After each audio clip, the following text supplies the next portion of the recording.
Going live. Uh, hey guys, this should hopefully be right now. Let's see. No, it says it'll go live in a couple minutes. Okay then.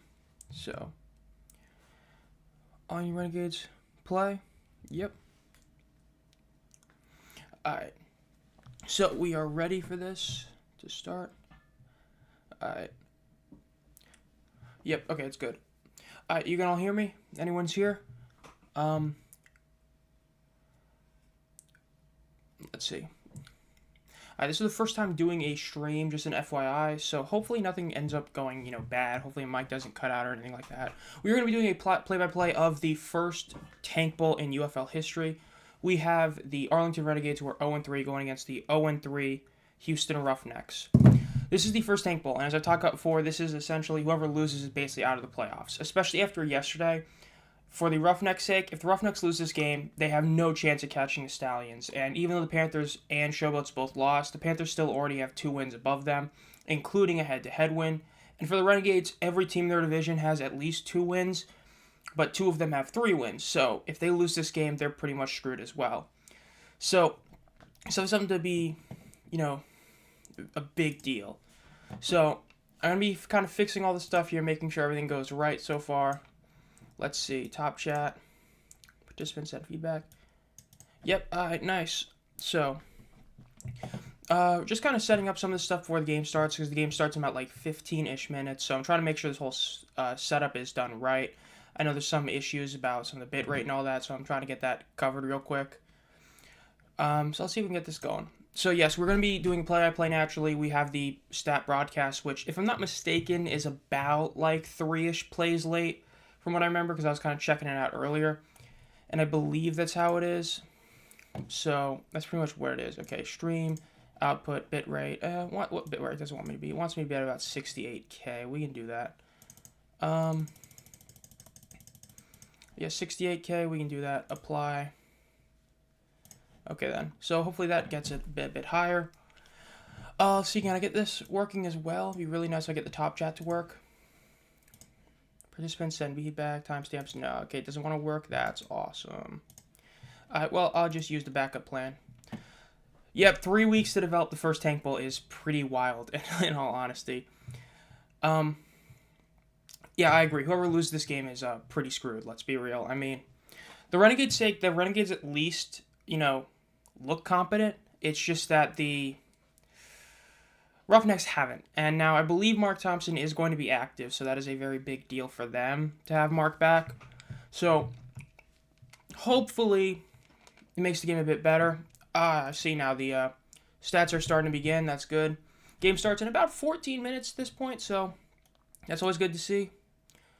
Live control panel. Yeah, thank you for not being useful on OBS, but yeah, it's definitely going to be an interesting game. I mean, it's a matter of, can the Roughnecks defense get back to doing what it did the first 2 weeks? Because since then, there's been multiple injuries. A couple guys retired. So, a couple of not-so-good things ended up happening. So, hopefully all that gets kind of fixed out. Oh, stream's lagging a bit, it looks like. That is not good. I kind of expect Mark to have a big game, but at the same time, unlike last year, I mean, he's missed already 3 games. He missed 2 games last year, but he came back and immediately had a huge impact. I don't know. I wonder what it's going to kind of be. Kind of hard to see what exactly I think he's going to do. It's definitely going to be a big deal. As for Perez, I think Perez so far this season has honestly looked really good. It's just an issue of... It's an issue of the O-line. The O-line is one of those where statistically it's not terrible, but it really has been pretty bad. So, in all that kind of sense, that's what I would say mostly. Seems a bit more lag. That's not good. But I think overall he has actually looked pretty good. It's just a lot of issues involving the O-line isn't really protecting him as well as you'd hope for. I think that's been a pretty big impact of it. I do think that, in all honesty, though, he is still a top quarterback. I think he's actually played a lot better than I expected him to, in all honesty. If I was to look at Perez, I would probably say he's probably, with Garbers getting hurt, you'd probably put AJ number 1. And I'd say Perez is, at least to me, he's the second best quarterback in the league so far. believe it or not. That's what I would genuinely say. I think that overall he is just a lot better than a lot of other people, a lot of other quarterbacks. Because, I mean, Adrian Martinez has looked anywhere from, like... Well, Martinez has looked really good. It's just the issue of, you know, they keep on switching quarterbacks and all that. And so because of that, it's kind of whack. That's basically what I would say in terms of that, is what I would say. So, that's what I would say about that. Now, game starts in about 10 minutes. It's going to be a wild one. It really is. I wonder who... I still think the Renegades win this game. I think that the Renegades have shown a lot more fight than the Roughnecks, and the Roughnecks are going to be relying too much on Mark, I believe. I hate to say it, but I wouldn't be shocked if Mark ends up getting hurt in this game, just because of the fact that he's, you know, coming back from injuries and all that. So, I would be shocked if the Roughnecks win, but I did put them covering the spread because the Renegades seem to choke all their games away. That's what I would say. Now, as for Pearson, yeah, Pearson looked really good yesterday. He had that one bad fumble, but aside from the fumble, he looked really good for the Battlehawks yesterday and is another huge weapon for them. So, definitely a good thing for them. Enter message here. God, I love how my... Oh, you know the worst part is OBS has a little chat icon that I'm supposed to be able to use for chat, but it's actually like one message behind, so it's pretty bad. Think that game would have been that close if Martinez is in at quarterback? No. I was tweeting it. By the way, if you're not aware, I am on Twitter. Same handle as YouTube, Zomb Phox, UFL. I talked about it on X. Basically, right after the first or second drive of the third quarter, I would put Martinez back in. Look, Corral is objectively a slightly better passer of the ball, but when you look at the other side, it's just... I don't know. I think that all in all, it's just... Martinez is a better quarterback. He just really is. Okay, stream status is poor. We do not like to see that. Okay, I need to fix this somehow. But yeah, I think that Martinez should have been in quarterback for a while. He is the better quarterback, I think, at this point. But it's a shame it is how it is. How to increase stream health. Oh, yes. Yeah, so poor stream status. I gotta figure out what to change. Like I said, I haven't done this before, so I'm gonna try to make sure everything is good. Alright,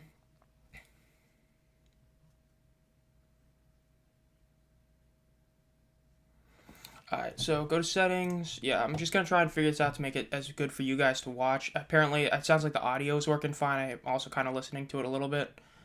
But I'm trying to make sure that the visual stuff is also working out pretty well, so... let's go to output. Okay, audio bitrate, encoder bitrate, streaming. Okay, yeah, you want to just not be good. That's great. Okay. Let's see if I put this up to about 7,300. That should hopefully be good. Video resolution. I think that's honestly fine. I might have to lower the video output in a second, though, which would suck, but let's see. Video output is currently active. Please turn off any outputs to change the video settings. Okay. Yeah, that would suck. Okay.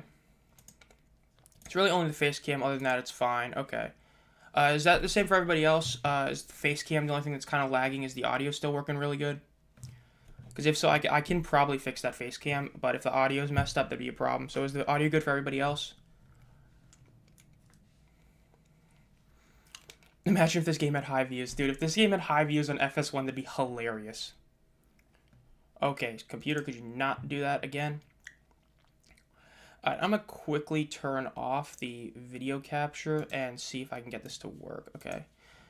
Close the... Audio is good. Okay, that's good to hear, good to hear. Alright, settings, video. Oh, okay, video output is currently active. Great, I can't change that. It is what it is. Okay, well, as long as the audio is good is what matters most, I'll fix the output for the next time I do a stream. Because I'm assuming if this works well, I'd definitely be down doing more of these, but... Alright, so, facecam's going to be a bit laggy. I can't really fix it. I've increased the bitrate, so hopefully it gets back to being good. I know that I just saw that my stream status went back to good. But as long as the audio is working fine, that's what matters most. So, hopefully the video fixes itself, but if the audio stays good, that's good. So we are just about 7 minutes away from kickoff. So what is everybody in the chat's prediction, final score prediction? Because mine is, I gotta go check. I don't remember exactly what my prediction was, but I believe it was about like 28-27 is what I predicted this game was going to be. And I still stand by that. I think it's going to be a higher scoring game. I do think it hits the over. This would be super sad if I completely got it wrong. Yeah, my guess was 28, 28, 27. Okay, that is not working as good as I thought it would. I think the Renegades win, hits the over, Roughnecks cover. You all agree with that, or you guys have some? Because I know some of you seem to think the Roughnecks are going to win, which, again, I actually wouldn't be shocked. Houston 24, Arlington 21, I could see that.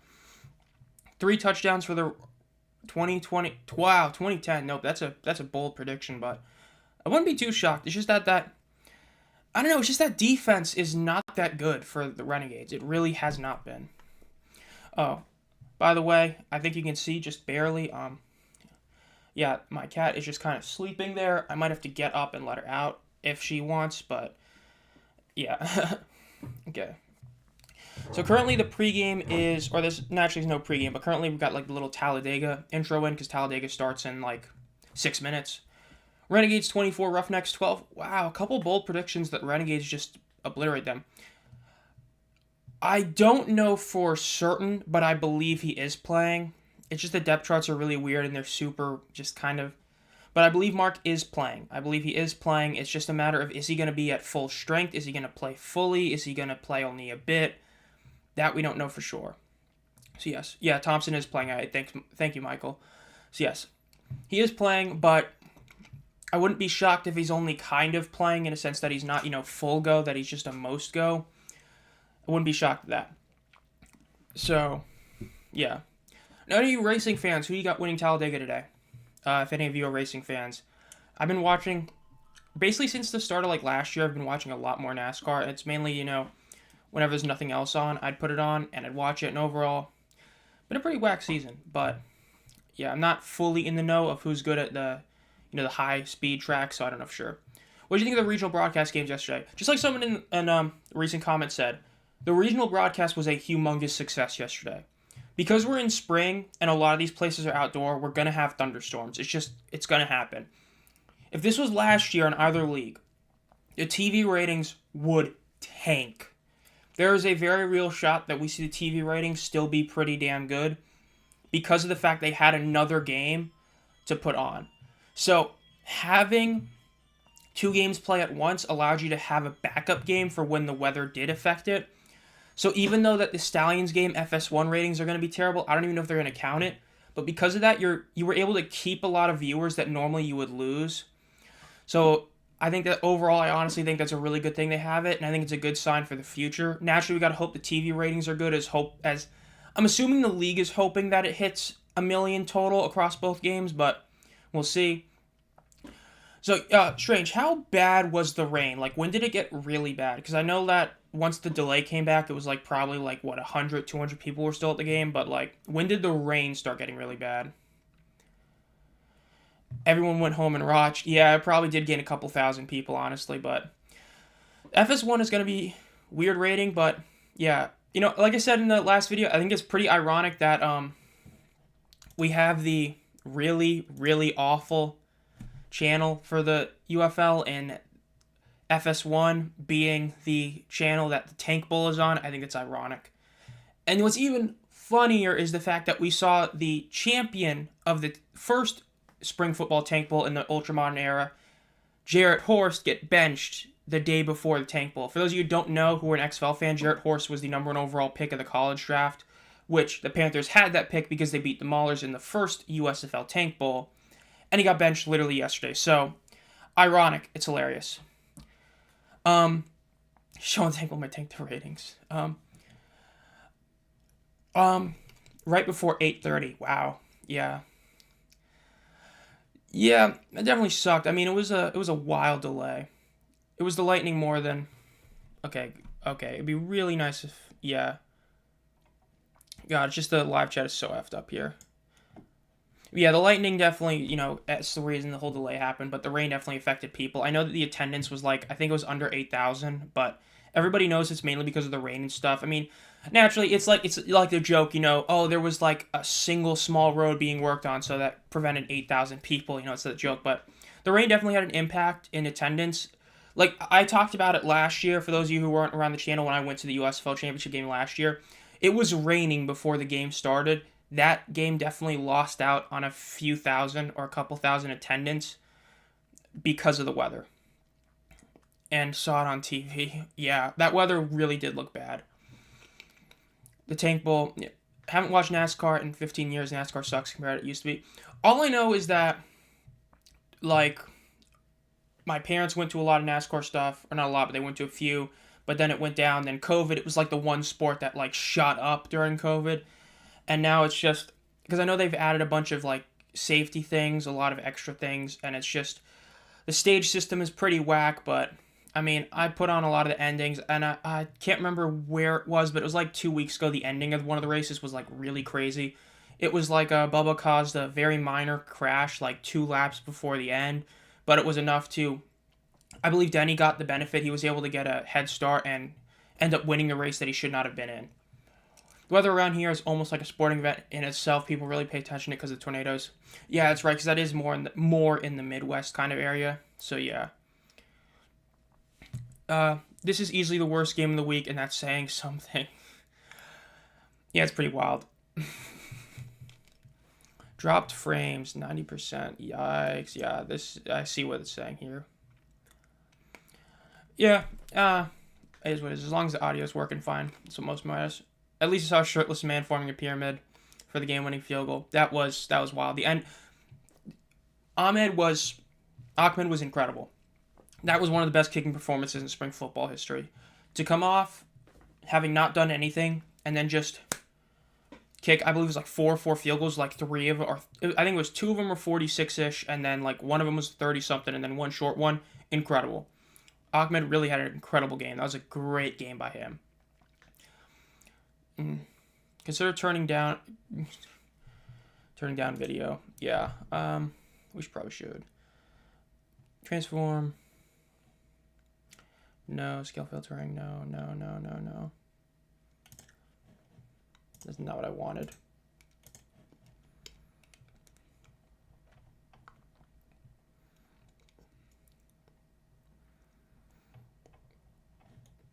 Okay. So yeah.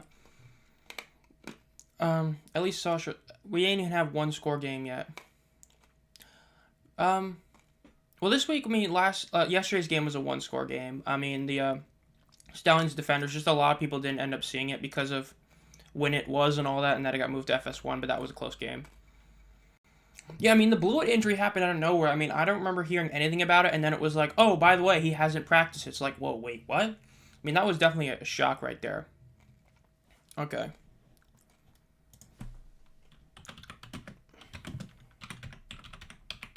Everything's bigger in Texas, boys. It is getting started. Let's go.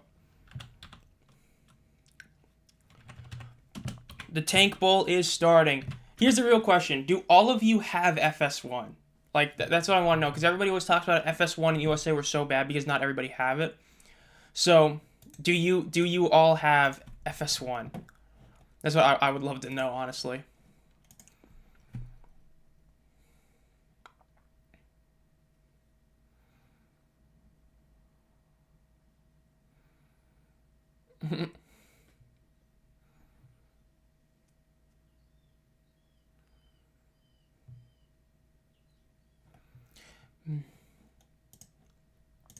Let's see. Yeah, no. Alright, so yeah, so at least somebody doesn't have FS1, because I know that's what everybody was talking about, was that FS1 not having anything. Houston, Texas. Sunday afternoon UFL game. 0-3 versus 0-3. This game also is a big deal for those who are still talking about the USL versus XFL. Thankfully, we have heard a lot less of that chatter ever since week 2, but this is the game. If the Roughnecks win this, that'll put them 4-4 USL versus XFL. If the XFL wins, that puts it at 5-3, and the Stallions are still undefeated. So, yes. So, let's see. I know some people joined after I was talking about that earlier. Are you all in agreement that Adrian Martinez should be the starting quarterback for the Birmingham Stallions for at least, like, the next couple of games over Corral? Because, like, I get their argument of Skip's argument of wanting to get everybody reps and all that, but I think at this point it's become very apparent that a certain quarterback is much better than the other quarterback, in my opinion. Do you all agree with that? Yes. Okay. No, because I want them to lose. Okay, yeah, I agree. Matt Corral, like, I know statistically he played pretty well, but the thing is with, like, Corral stat-wise is that I talked about this on Twitter. It was a rainy game. You're supposed to run the ball in the rain because yes, you could, drop the ball, but you're going to drop it anyway when you throw it. And one of the two quarterbacks is far better at running the football. So maybe use the guy that runs the ball better in a wet game where running the ball is the way to go. I truly believe if Martinez is in, despite them losing that turnover battle horrendously, I truly believe the Stallions win that game by at least 2 scores. I don't know, like, how. I mean, I get it. It's a big name, Matt Corral. He was a third-round pick just a couple years ago. I was happy we drafted him as a Panthers fan. Just didn't work out the Frank injury. But, I mean, it kind of is what it is. At least that's what I would say.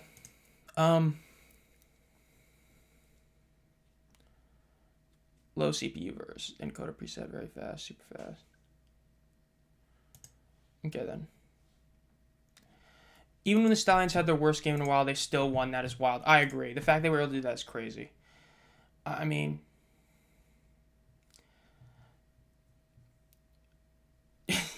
the XFL versus USFL chatter quieted down when the XFL fans realized PM is the head and shoulders the best team in the league. Man, they lost like 2 games last year, earlier in the season. We're like, okay, the Stallions are done. And then they shot up. They are the best team in spring football. I mean, them to like any other team, the Battlehawks, the Panthers, it's just, oh my God.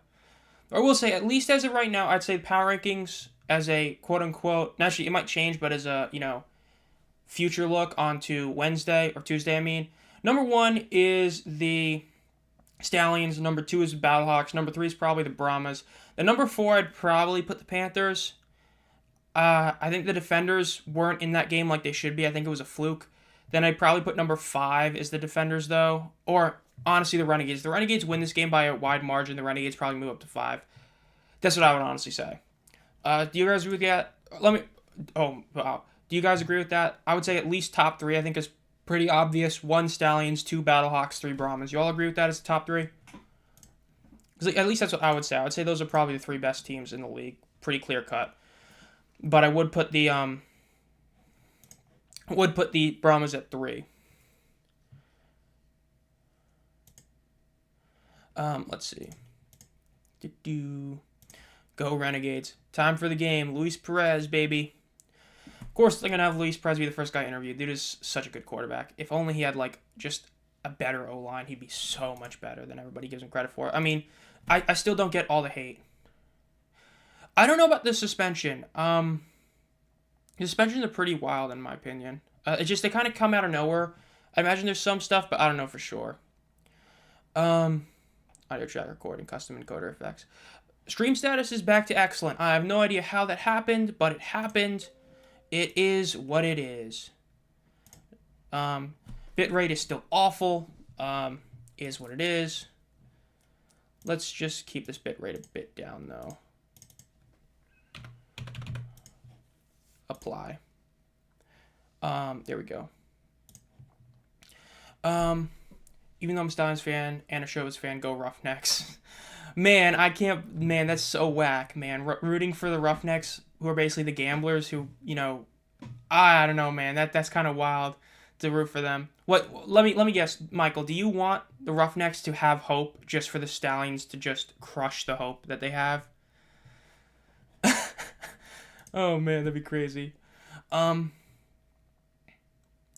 Dittlinger suspended. I don't know where to go pull it up, but yeah, the suspensions are overall kind of wild. They're kind of random, so I don't know for sure exactly all of them. But yeah, kickoff, Renegades get the ball first. Return is to about the 32-ish yard line. I don't know the attendance for this game. I believe this game is in Houston. Don't remember how much Houston had last time, but as long as it's somewhat close to what Houston had last time, that'd be a good stat. So hopefully it's around that. Bitrate is back up. I guess my computer's getting used to it. So yeah, apparently the issues have fixed themselves somehow. What you get suspended for, I really don't know. The suspensions are probably involving both plays, like, a low blow or something like that, and something you do off it. I haven't paid too much attention. I'm just being 100% honest. So that's what it is. Ooh, great pass by Perez down to the sideline to Sal Cannella at the 50-yard line. Dude, Sal's been a very underrated beast this time. Yeah, I know. The face cam just kind of fixed itself. My bit rate went back up. It was around like 1,000, which is pretty low. And now it's at about like 5,000. I'm just going to keep it there. Let it stay there. If it works, it works. Hopefully it doesn't, get broken. Maybe my computer's just getting used to it. The history, you never know. The only win the Roughnecks might have is against the Stallions. Yeah, that Gamblers win was crazy. They just, in year one of the USFL, when they beat the undefeated Stallions, that was wild. And they always pull off one. Handoff by Perez. It is bad play. They lose 4 yards. The Roughnecks D-line just ate through them. Keontae Shad, most underrated player from the USFL last year. Still can't believe he didn't make the All-USFL team or even make the top 50. So, that was a good one. Now they're going to have to snap the ball about the 43-ish yard line. Let's see what they can do. A 44-yard line. Let's see. Ooh. Cannella drops the ball at the 40-yard line. Why is yours behind mine? The stream has a slight delay from when I talk. It's a little delay. I have it on low latency. There's like medium, low, super low, and all that. So it's like probably, I think I was listening to it earlier. It's like a 5-10 second delay from the stream. So the actual stream is a bit delayed. That's why it's on there. Because I'm watching it on Sling, but it's because of the stream delay I have. Get Roughnecks logo on the field. Oh, yeah, I agree. The Rice Stadium logo is pretty whack, but it is what it is. Let's see. Perez drops back 3rd and 13. Deep shot. Ooh, almost caught. That was almost a great pass. Wanting PI. Probably ain't going to get it. I'm going to have to punt the ball. That was good defense right there from them. That was a great throw. That definitely could have been caught. That was a really good throw. Man, that was beautiful. Let's see. Look, showing the replay. Yeah, that was some great defense. I can't tell who that was, but he was able to get a really good pass breakup a little bit, make it a lot harder for him. Time for the punt. Marquette King. I always forget that he's still in the XFL. Like last year, I always forgot that he was there and that now he's still in the UFL, honestly. All right, let's see. Decent sounding punt. Pretty far. Gonna have to return it at the 5. Okay, that's a very deep punt. Let's see. Roughnecks get it back to the 20-yard line. Really, really good punt. And overall, wait. It might have popped out. Renegades might have the ball. Let's see. Renegades might have gotten the ball back on a fumble. Yep, Renegades have the ball. Renegades ball. Wow. That's another Isaiah Henney mistake, bro. He looked so good last week, and now that's just... Yikes. Let's see. Let's see the replay. If this going to stand. Yeah, that's standing. That is very clearly a fumble. He was not down at all. So, that was a really, really good, that's a fumble. That's Renegades ball. Wow, that's another mistake. Dude, the Roughnecks punting unit, like, as a whole, is just absolutely atrocious. They have, like, 3 punts that have been blocked. Their return game has been awful. They are so bad. 6 turnovers this season, most in the UFL. Yikes. All right, that's a bad play for them right there. All right, Renegades get the ball at the 21-yard line. Let's see what they can do. A little misdirection handoff in the back, and it's for about a 3-4 yardish gain. Decent play. They're at least going to get a field goal here unless they do some really dumb stuff, so that's a good opening drive for them right there.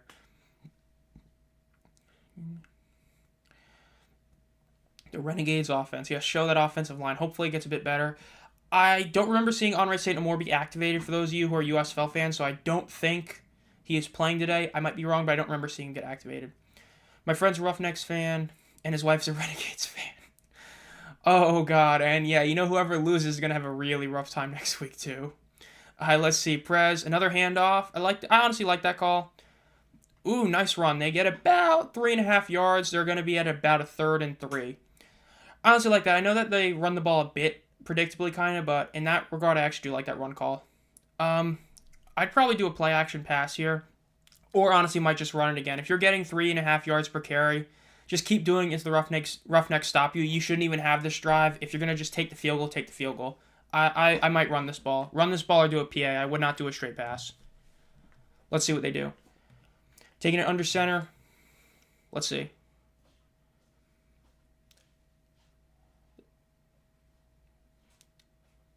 And a slight PA. Or, yep, not surprised. Okay, pass is thrown. No gain. They're going to have to kick a field goal. It's going to be 3-0 for the Renegades lead, but again, they shouldn't even have had this drive, so overall it's a good play. Let's see what happens now.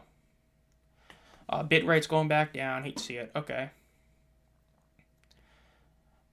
Yeah, that was a very good open. That was a very good read by the defense. They had two guys out there. That was a really good play. Let's see. My game is actually a bit delayed. Yeah, I'm streaming it, so it is a bit delayed as well. It's not just the stream. But kick is up, and it's good. A little bit left, but still, good kick, just right in there. All right, so off the fumble, the Renegades get a field goal, essentially get a field goal on their opening drive they shouldn't have even had, so good play for them.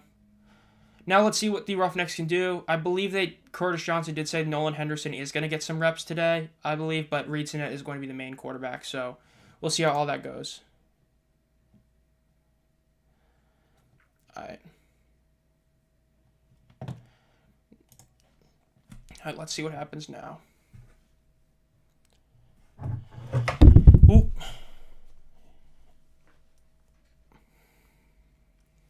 Roughnecks got to come back and get that great defense, hold them to field. Yeah, that was a really good thing right there.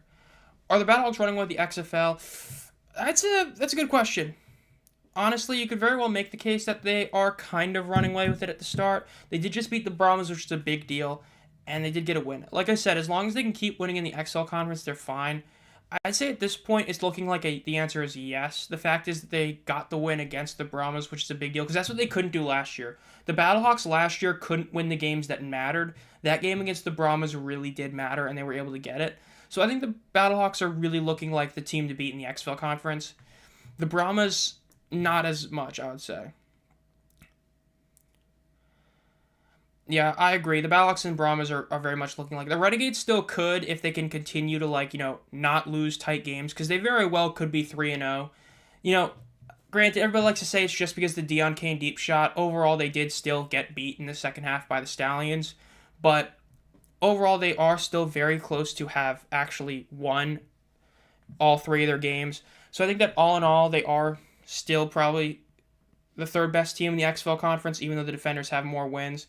Because, it's just, the Defenders have just lost in really heartbreaking fashions and all that. So I think that their record doesn't show how good they are. That's why I've picked them to win this game. It's just they keep letting teams be close.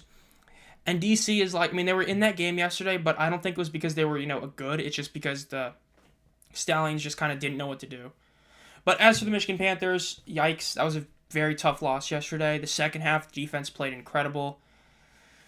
But, man, the offense just, yikes. Stallions and Panthers, but the questionable quarterback situation for the Panthers, I don't know. It's just that EJ Perry it's like I talked about last year. He's so weird. He's so weird as a quarterback, because it's like he always gets these deep shots. He can run the ball really well, but at actual quarterback, it just never feels like he's playing all that well. I don't know. It's just weird. Yeah, we got one of the two big Brahma fans on the channel, one of the two big ones in the chat right now. Yeah, I was talking to him yesterday. The Brahmas defense looked really good yesterday, but I will say Dormade, oh my god, again, it's just like last year. The amount of people acting like he lit the world on fire yesterday was crazy. I turned the game on in the second half, or before the second half. I had the Stallions game. I don't do the double broadcast. I want to be able to fully watch and understand what I'm watching. Quentin Dormade, from when I turned the game on, did literally nothing. He was so inoffensive. So I think that he was heavily overrated. The first half, from what I understand, he was incredible. But the second half, he wasn't. Now, again, that's very much like last year. He'd have stretches where he was incredible, stretches where he was terrible. I still stand by it. Jalen McClendon is a better quarterback. I think the Brahmas should have drafted him. But I will say, they're not, doomed like some people expected. I think Dormade is good enough to get them to the playoffs. So I think that, especially with the Brahmas defense the way it is, they had their hiccup against St. Louis, but they're looking back on track now. As long as Ray isn't really hurt, I think that they overall are a really good team. Like how by week 2 the Brahmas had more wins than last year.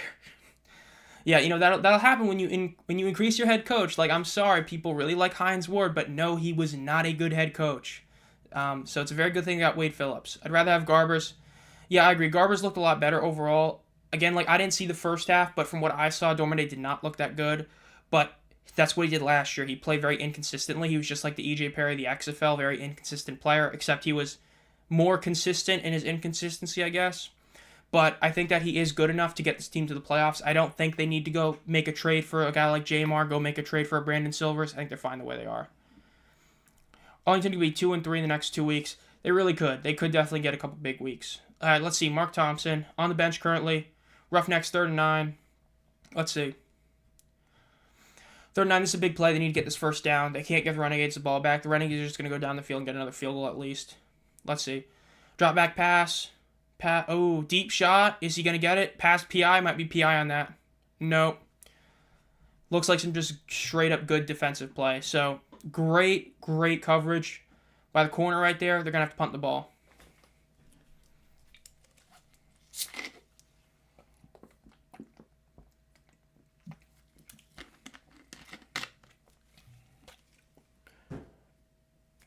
Don't like the low percentage throw.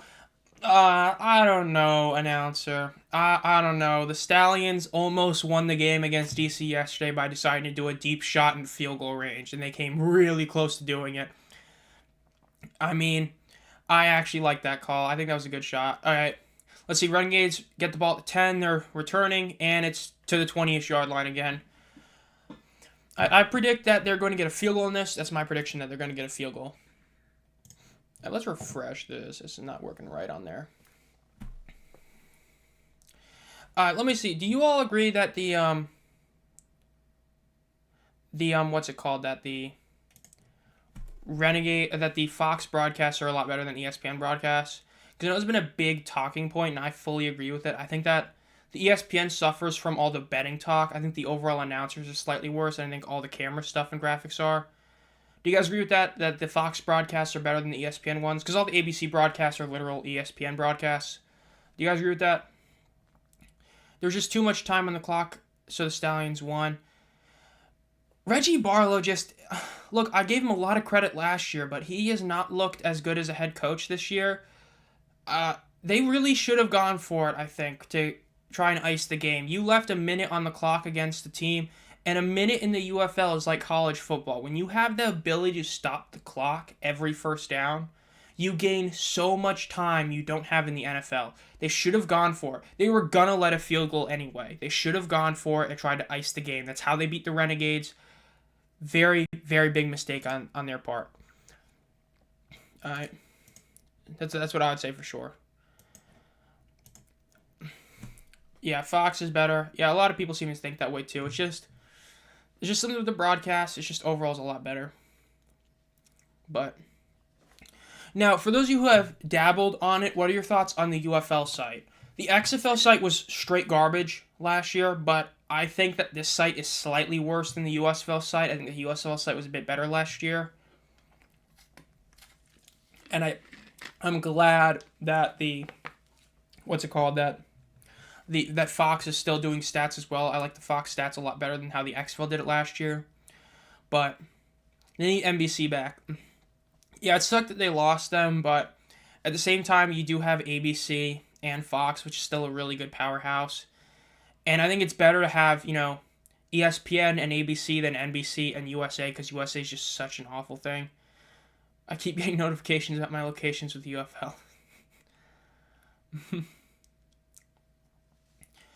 Top Sports app is better. Made playoffs in 22. Generals, 23 in the XFL. The little Fox graphics as well. I always forgot about them as well. Let's see. Championship MVP. Yep.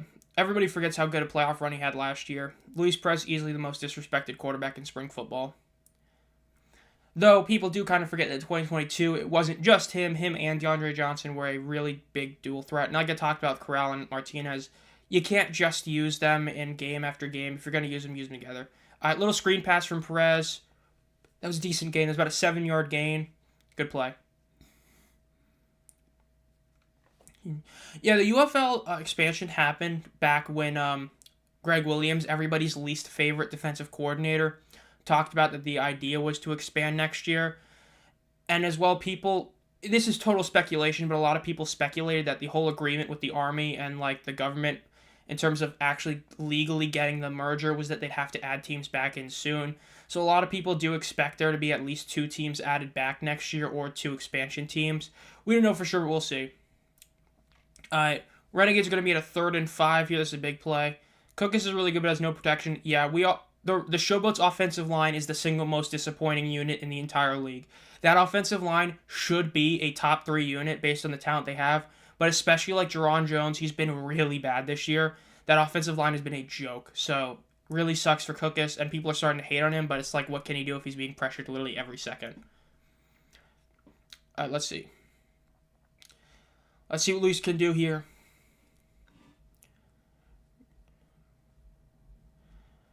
Roughnecks or Renegades get the ball, pass it, and it is bad throw, incomplete.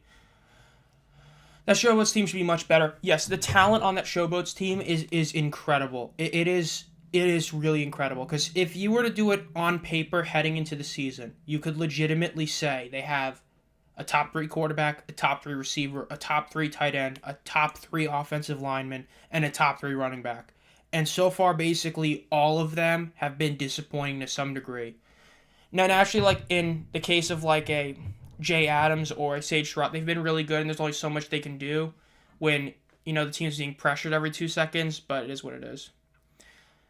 Ooh. Short punt. Ball goes out about at 35. Flag on the field. Let's see what happens. Yeah, it definitely looks like my game is a bit behind. I am streaming, so yeah. How's the game look? It looks sloppy. Does it look sloppy? I mean, it's 2 0-3 teams going at it. The defense the defense overall has looked pretty solid, honestly. It's even though there's been a couple somewhat sketchy throws, the defense has actually been playing pretty good. I mean, the defense has looked really good at both teams. There was a deep shot that the Renegades took that the Roughnecks cornerback did a really great just pass breakup on. So I wouldn't say it's been sloppy. It's just been that the defense is playing really, really good. Least favorite DC. Yeah, everybody hates Greg Williams. I mean, this is the dude who's most famous for 2 things: Bountygate and cover 0 all-out blitz on a Hail Mary. I mean, nothing but punts and bad throws. I wouldn't say bad throws. That throw Luis had was really good. It was just a really good defensive play. There's been a couple of sketchy throws, but I wouldn't say bad throws. At least not yet. But I mean, it's 2 0-3 teams. What are you going to expect? You know what I mean? Hate to see it.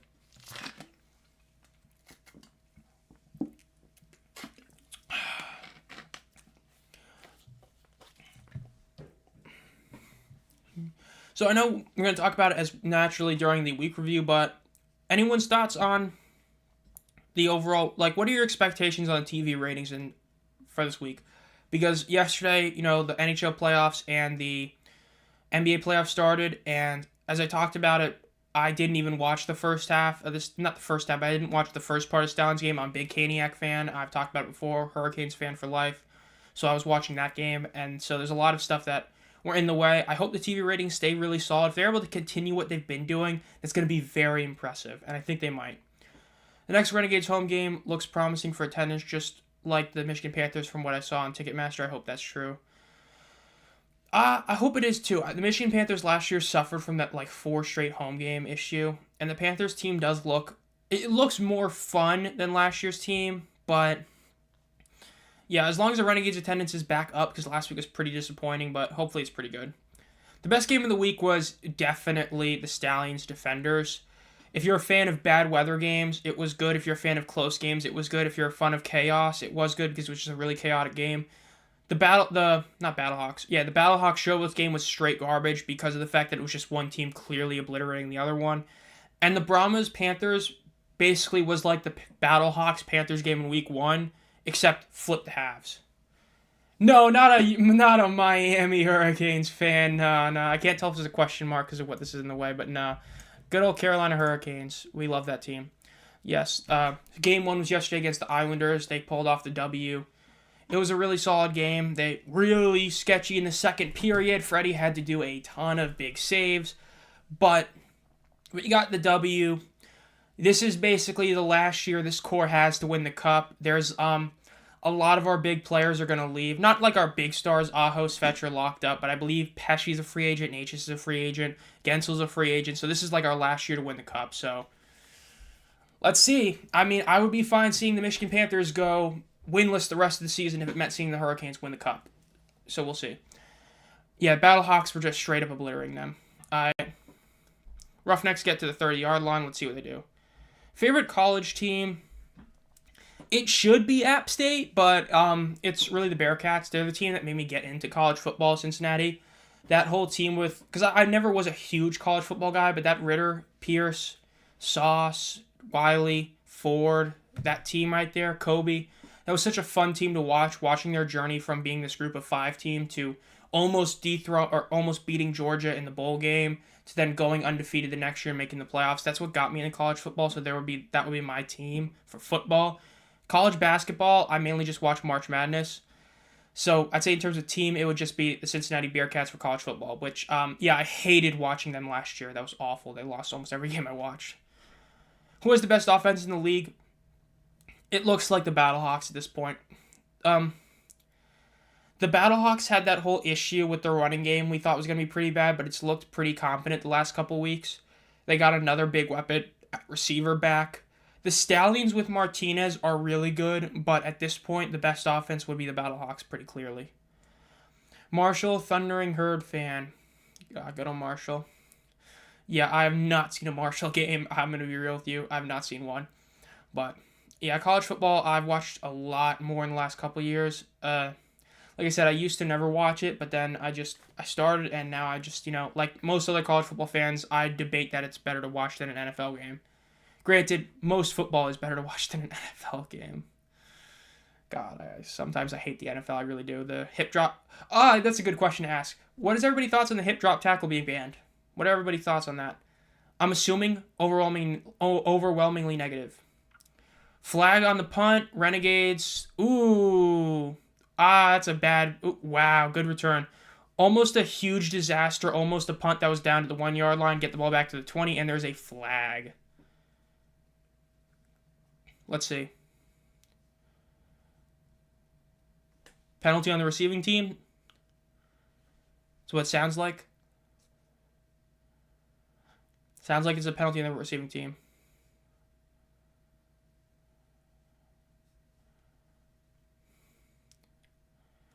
I love having the ref mic so we can hear what they're saying, but sometimes it's pretty just, wild when you hear them, just constantly talk about stuff in such a random way. I think it was, with Wade Phillips a couple weeks ago. They, nobody had any idea what was going on. It was wild.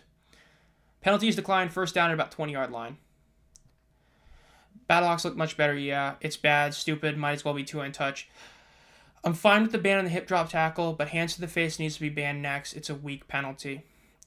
I think the issue with the hip drop tackle ban is the whole reasoning was safety, but then they don't do anything about the turf, which is the real problem. That's why I don't like it. If you fix the turf and then you implement the hip drop tackle, I can fully understand the argument for safety. But when you're keeping the awful turf, you're not fixing both issues, you're fixing one, so you're admitting that it's not actually an issue. So that's why I hate the rule. I'm fine with the ban on... that's the same message as read. Panthers have the best defense. I would agree. I mean, again, Dormade looked really good in the first half from what I understand, but then as soon as the second half came out, he did literally nothing. The fact that he got player of the game was wild.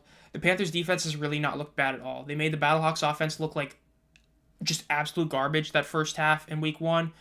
The Stallions' offense couldn't score in the red zone at all. The Roughnecks were only able to be in it because it was already a blowout. Panthers' defense easily the best in the league. It's just they need that quarterback position to play better and that offensive line play better.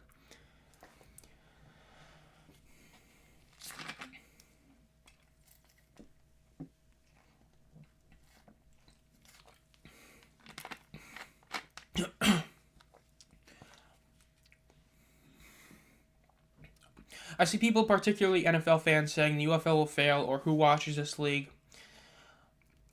Watch this league. God, I really wish they changed this. League, unlike I am, lol. Yeah, people who want this league to fail, I don't get it. I just don't. Like, if you're not going to watch it, it's one thing, but if you think it's going to fail or you don't want it to succeed, that's pretty sad. I don't know, man. Hey, the UFL had two leagues merged. They have a huge amount of money coming in from the Army, over 10 million. Even if it's for 1 year, it's still something. I don't know, man. This league looks pretty good in surviving. People can complain all they want about attendance, and yes, attendance has been a disappointment this year. But again, a lot of that can be saved by just, or solved by just not waiting till a month before the season starts to bring out tickets and just kind of force the hand of like, hey, move. I get it, MLS stadium deal, blah, blah, blah. But having tickets on sale earlier would be a huge help. The hip drop tackle, I believe, will be one of those questionable calls, much like targeting, sometimes different from game to game, ref crew. Yeah, and especially because of how the NFL doesn't have like what the UFL has with like the booth reviews and all that. It really does hurt. I mean, we saw the PI rule. They implemented the PI rule. You could challenge it, and it just never got overturned because all these ref crews don't want to admit that they're bad, admit they made a mistake or something like that. So it's just, if you don't have a true booth review the way the UFL does, a lot of those things like that can't be done. It's like the Dormady call yesterday. Dormady got hit with a hit that, if it was the NFL, would have been called roughing the passer like that and would have just been upheld. But because it was the UFL, they were able to look at it and say, no, this is clearly not rough or unnecessary roughness. The dude is still running. He barely got out of bounds when he got hit. The defender has to go tackle him because he might have faked it. It was a good play, but the NFL can't do that. This league's got Dean Blandino. Okay, here's the question. Are you a Dean Blandino guy or a Mike Pereira guy? I prefer Pereira, but I love both of them. They're both so good to have on the mic and all that, but I do prefer Pereira, and I'm glad he's back and he's healthy and all that. Bigger fan of the USFL than the XFL. Aside from the fact that it was, seeing quite literally about, 200 people in the stands, yeah, I did prefer the USFL, but yeah, the stands was the only thing that really sucked. We hated seeing nobody in the stands. I love both. Yeah, Mike Pereira and, well, I don't know if you're answering the Pereira or the other one, but yeah, I'm glad Pereira's back. I'm glad he's healthy. I believe it was like back surgery he had, so glad he's back. All right, I'm not doing enough play-by-play, okay? 2nd and 2, Renegades ball at the 41-yard line. Their 42-yard line. Let's see what they can do. I would not run the ball. That was a good play. Great play design. Just straight up open in the flat. Looks like he made a fumble the ball out of bounds, and looks like you might see some unnecessary roughness or a hit to the head. Yikes. If you're a Roughnecks fan, let's see. What does it sound like? Let's see.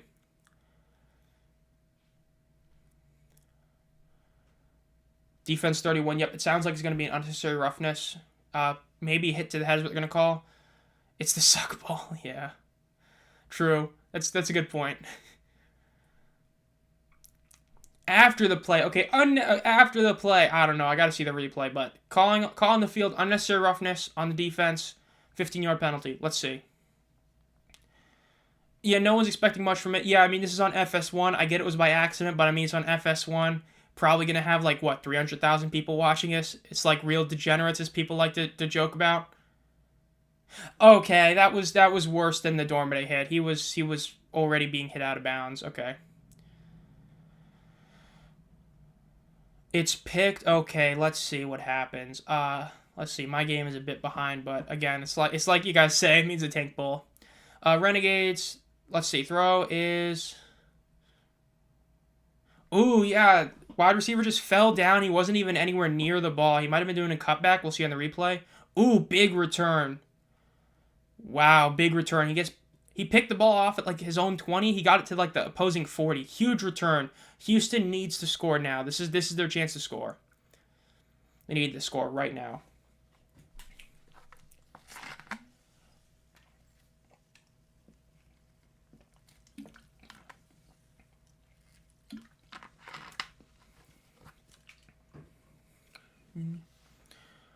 Let's see. Luis getting ready to pass the ball. Throws the ball. Yeah, that was really bad. That was miscommunication. Throw not great. Good defense. Yeah, that all just worked really bad for the Renegades. Roughnecks get the ball back pretty far. Man, I can't wait to pull up on Twitter and see like all the stuff I haven't been checking out on since I'm going to be on this the whole time. Let's see. First play is a nice pass. Is a nice pass to ARW. Really solid wide receiver.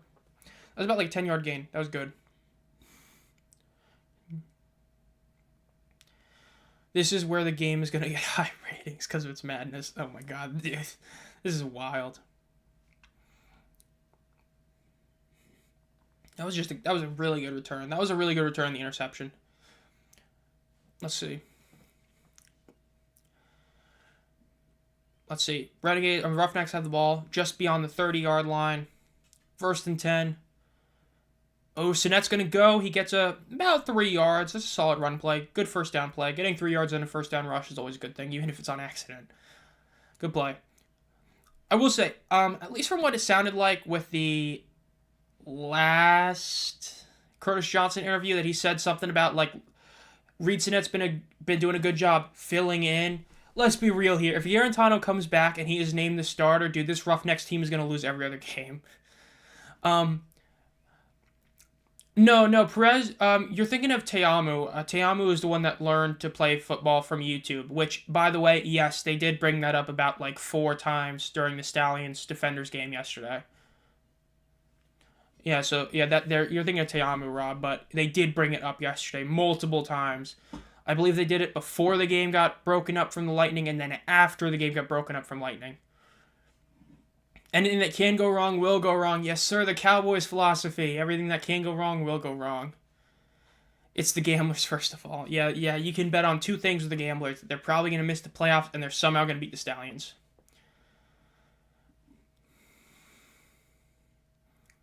Wow, what a wild running motion. I honestly would go for this. I'd go for this. This is like 4th and 1 at about like 2 yard, about half-yard line. Sounds like from what Nope's saying that they do go for it. But yeah, I think they should do this. They should go for it on 4th down. Yeah, they brought up Teamu's thing. They I think they brought it up like twice in the second half, and one of them was pretty random. But yeah, they always bring up the fact that they learned it from YouTube all the time. It just, like, it's a great story, but at some point it's like, come on, we don't need to hear it every time. Like, could you guys imagine if Kurt Warner played in today's day and age? Every single game would be hearing, this guy couldn't even make the practice squad of the Packers, and he had to go play in the AFL. Oh my god, that'd be crazy. Oh, they called the first down since he rolled and made it to the line? Oh my gosh.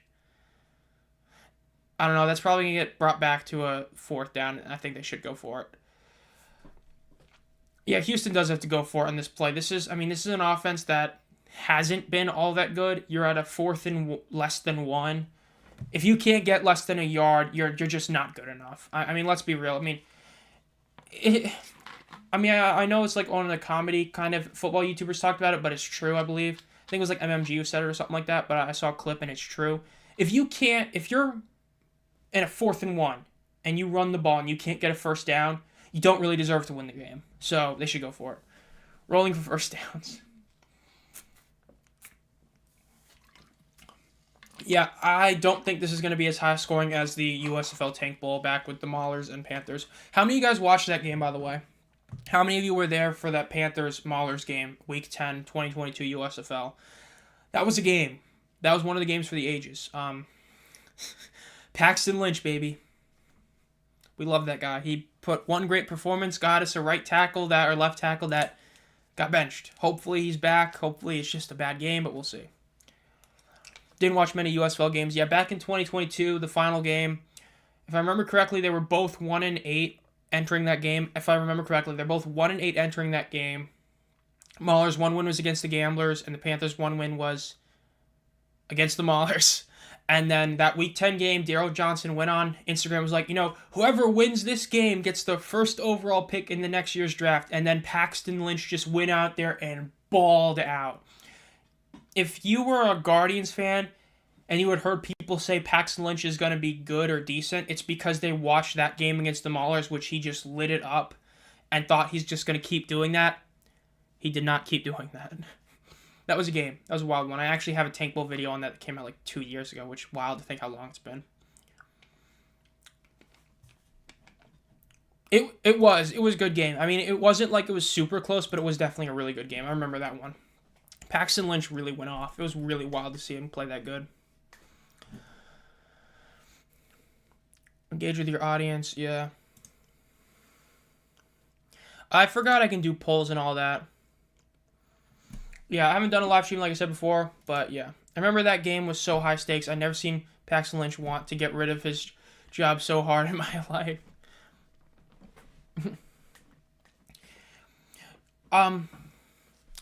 Do you guys think, I'm actually going to put this as a poll.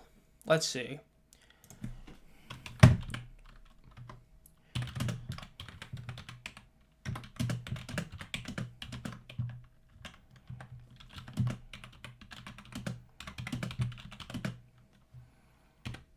Alright, let's put this question out for the poll real quick.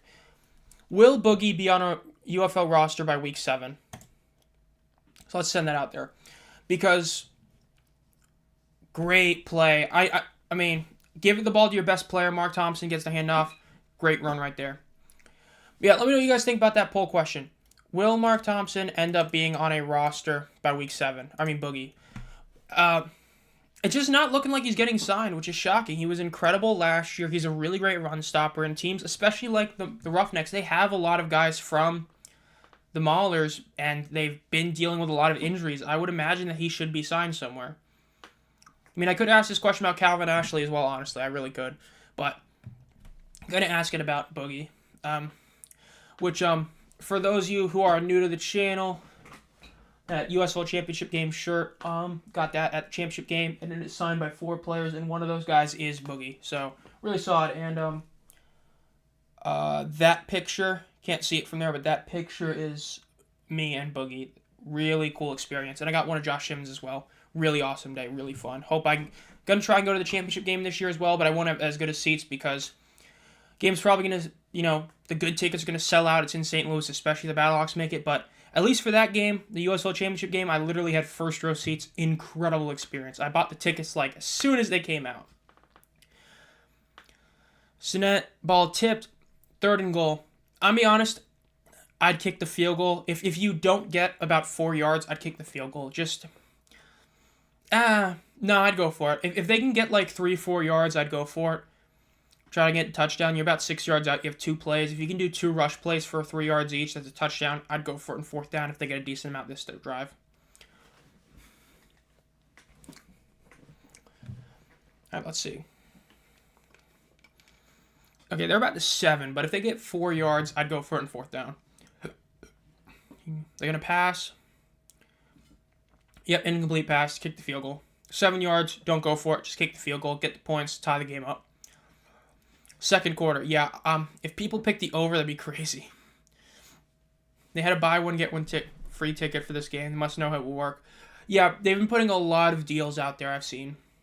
Like, I know there's the deal, like, buy a ticket, get a shirt. Buy a ticket, get the little charm or keychain or whatever. Field goal is good. Yeah, my broadcast is super slow, bro. Sling, get your act together. I mean, the USFL stat sheet or the UFL stat sheet's going much faster. 3-3 game. My God. It really is wild.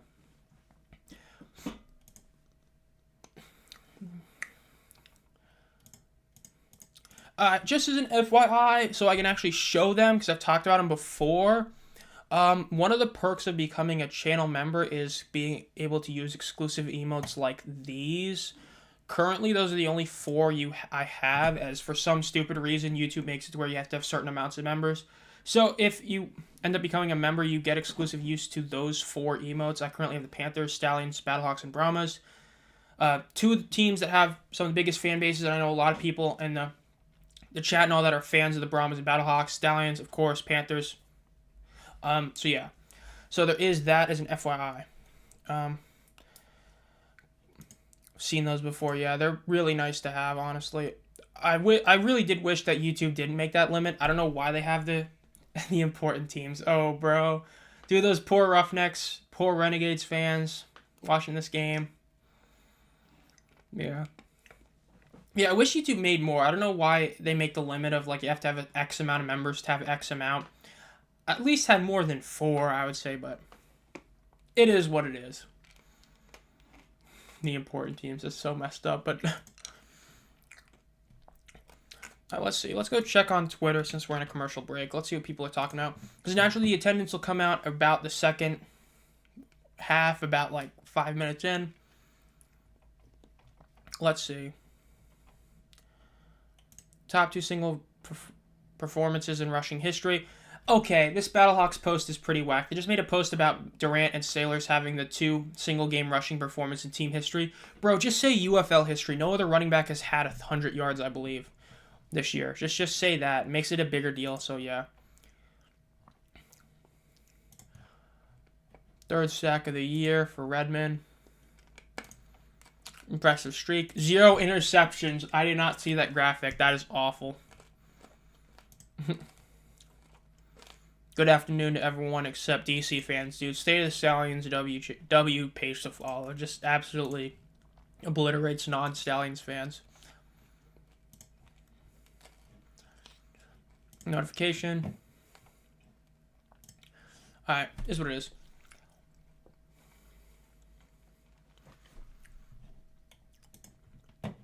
Unscripted and unfiltered, yes, because that classic clip, I believe it was Broussard clip, is the man retarded on live TV? Did you guys see that clip before? That was I think it was probably 4 months ago.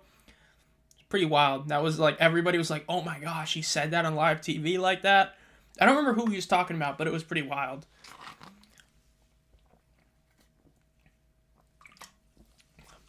All right, let's see what the Renegades do on the kickoff. Get the ball back to around the 30, 35, about 35-yard line.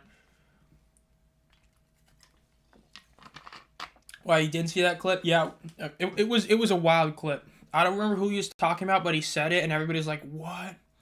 He said it. What game? What question? What question are you asking about? What game? If you're talking about the clip I was just talking about, that was from First Things First, the show with Nick Wright and all them. It was from that a couple months ago. Now let's see, Renegades get the ball. They are at the 35-yard line. That was a sketchy throw. I always hear Ka is law all the time, especially on Twitter. It's a very big fan base. Yeah, the Battlehawks fan base is huge, both online and in person. It's a huge reason why I think that it really sucks that the Breakers didn't make the UFL, because the Breakers fan base online was insane. For them never playing in New Orleans, you'd think that they did, because the Breakers fans really were crazy.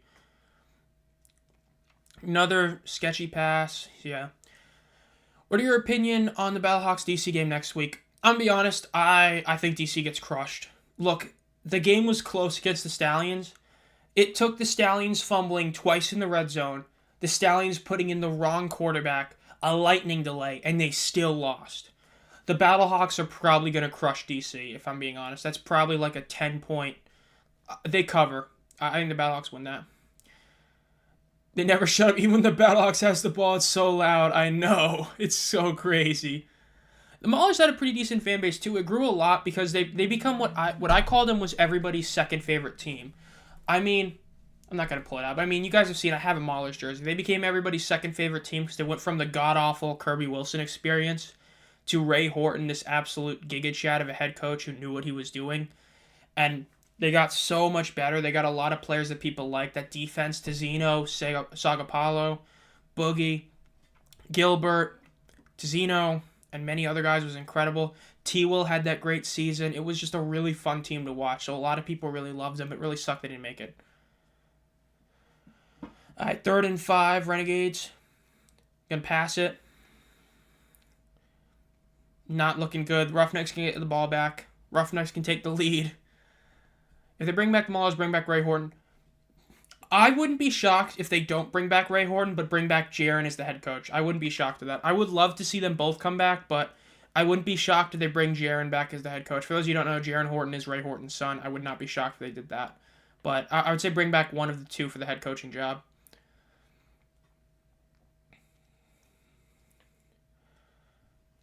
Yeah, this game, Luis Perez has not looked as good as he's looked the rest of the year. This is definitely his worst game so far. Let's see the punt. Punt is deep. Fair catch, 10-yard line. Yeah, let's see what the Roughnecks can do. Can they drive the ball 90 yards downfield and get a touchdown? I doubt it, but we'll see. This is the game of all time. Yeah. If I don't know if the United Football Media guy or Bear or any of those betting guys picked the over, but if they did, yikes. This was pretty clearly an under game in my opinion. It looked very obvious that they were going to get it, but we'll see. I mean, yeah, 3-3, 10 minutes left in the second quarter. This is definitely one of the games of all time. And on FS1 to boot, it's the gift that keeps on giving. It really is. Let's go back to Twitter. All right, Twitter. Heat and Celtics. Yeah, okay. Flip card changes. Russolino's out. Juan. Okay. You know what? Since we're in the break, let's see what the scores are in the NBA for those of you NBA fans. Oh, the Celtics are winning 96-62 over the Heat. Oh my God. That is crazy. Nobody on the Celtics is even playing that good. Tatum is 1 of 7 from 3, but they're still pwning him. That's crazy. Let's see. Is hockey on right now? Which is what I would prefer to watch over basketball. Panthers are up 2-1 on the Lightning with 5 minutes left in the third. Let's see. Hagel's got the 1 goal for them. Reinhardt and Verhaeghe got the goal for the Panthers. This should be a good series. Even the Sea Dragons are very vocal, and I get it, but it's the distance. Yeah, the Dragons' attendance, I talked about this a lot. Like, the attendance for the Dragons suffered last year, mainly due to absolutely horrendous scheduling. The XFL made a ton of terrible schedule decisions with them, whether it be putting a bunch of their games on Thursday or Friday, or putting them up against Kraken games. Like, that's what affected the Battlehawks' attendance yesterday, is that they played literally the same time as the Cardinals. Because even though the last time they played, the Cardinals played the same day, they played, like, substantially earlier in the day, whereas this time it was at the same time.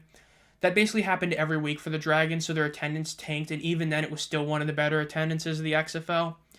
So, I like I've said before, I prefer the UFL to do a slow and steady expansion process, and by doing that, sadly, I don't think the Dragons should come back until the earliest 2028. Or 2027, the earliest, but that's because I want it to be a slower approach. Get a couple teams that are closer, bring back the Guardians either in Florida or New York, bring back the Stars or Maulers, bring back the Breakers, bring back a team that's closer, and then go back west. That's what I would personally do, but I know some people aren't. All right, so far in the poll, 3 of the 4 voters say that Boogie will not be in a roster. Hate to see it, but I kind of agree at this point. It's kind of looking like he ain't going to be signed. Especially if teams aren't signing Calvin Ashley, who got cut by the Birmingham Stallions. It just ain't looking good. All right, first play of the drive. A couple yards lost for the Roughnecks. Already off to a great start. Sinet is 3 of 8 for 23 yards. Yikes. Sea Dragons versus Battlehawks is the XFL biggest rivalry besides DC Arlington. I would buy that. I'd buy that. I think that the biggest rivalry in spring football was... No, I don't even know what I'd say the biggest one is. I know that the Panthers Maulers were building one up. The Stallions Gamblers is a legit rivalry, especially since they're literally 2-2 against each other.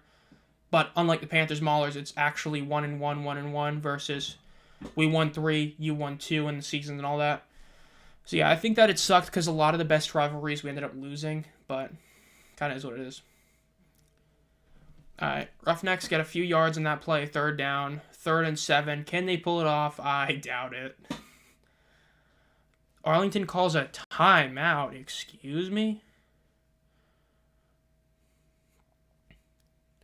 Let's see. Yeah, man, the Sling broadcast is hella behind. The Sling broadcast for me still has them lining up for the play, whereas the timeout happened about 30 seconds ago in real time. Stallions and Breakers, yeah, that was a really good rivalry. Everybody talked about it like a rivalry, but it always, it's the kind of same issue with the Showboats. Just the Stallions kept winning, but that definitely was a rivalry. The Breakers were a really good team. It's a shame they didn't make it.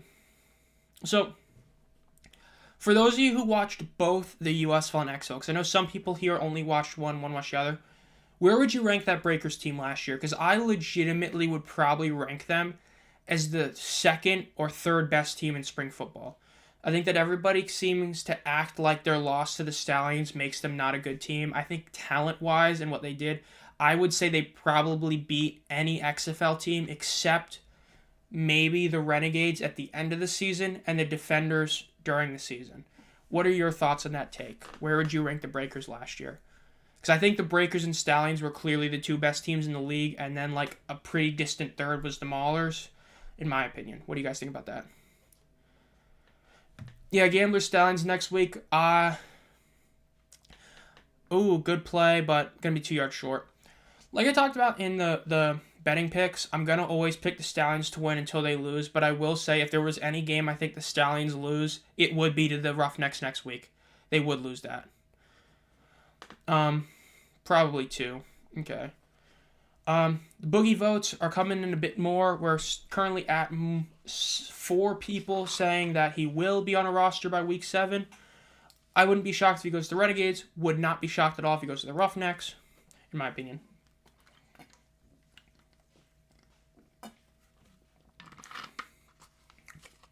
Roughnecks punt the ball. Not a super deep punt. The Renegades get the ball back at... good return. They get it at the cross midfield at the 45. Wow. I think the Stallions will get their revenge against Houston. Stallions owe them one.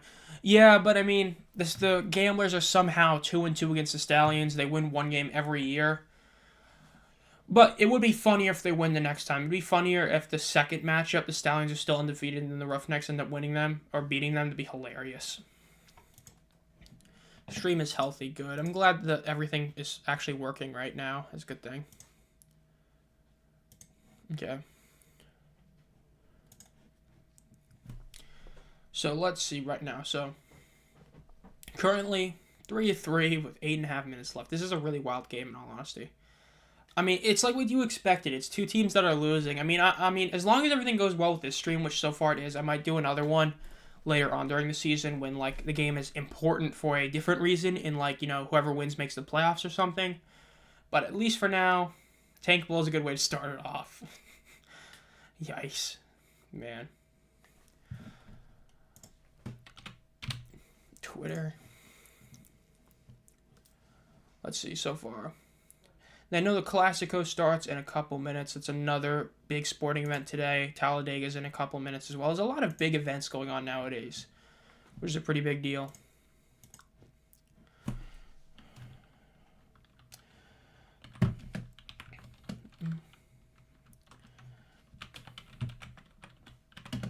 Currently live. I'm just tweeting something real quick, by the way.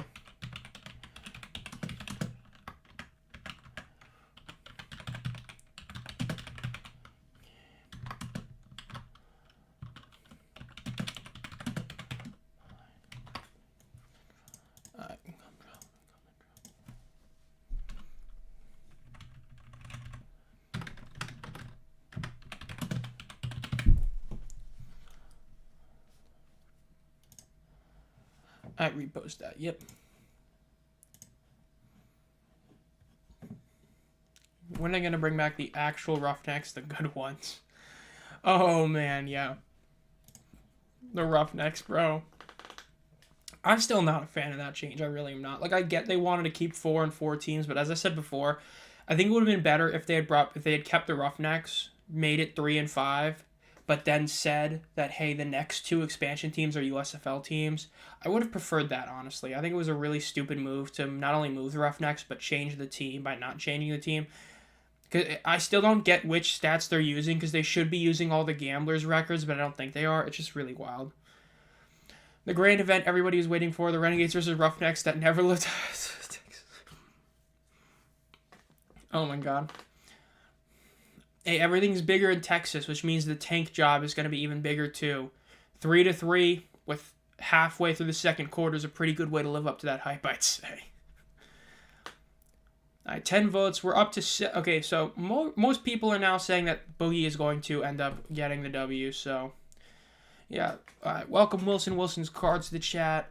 So far, 7 out of 10 people think Boogie will be on a roster by week 7. I think he should be, but... Actually, we don't know for sure. It's pretty wild. We'll just keep that pull up for a little bit longer, then we'll probably close it. All right, let's see. I didn't miss anything. Yeah, you did not. It's just been punt, punt, punt pretty much. Still 3-3. I mean, the Roughnecks punted. The Renegades got a really good return. They got past midfield, and they have so far done nothing with that. But it's up there down, so we'll see.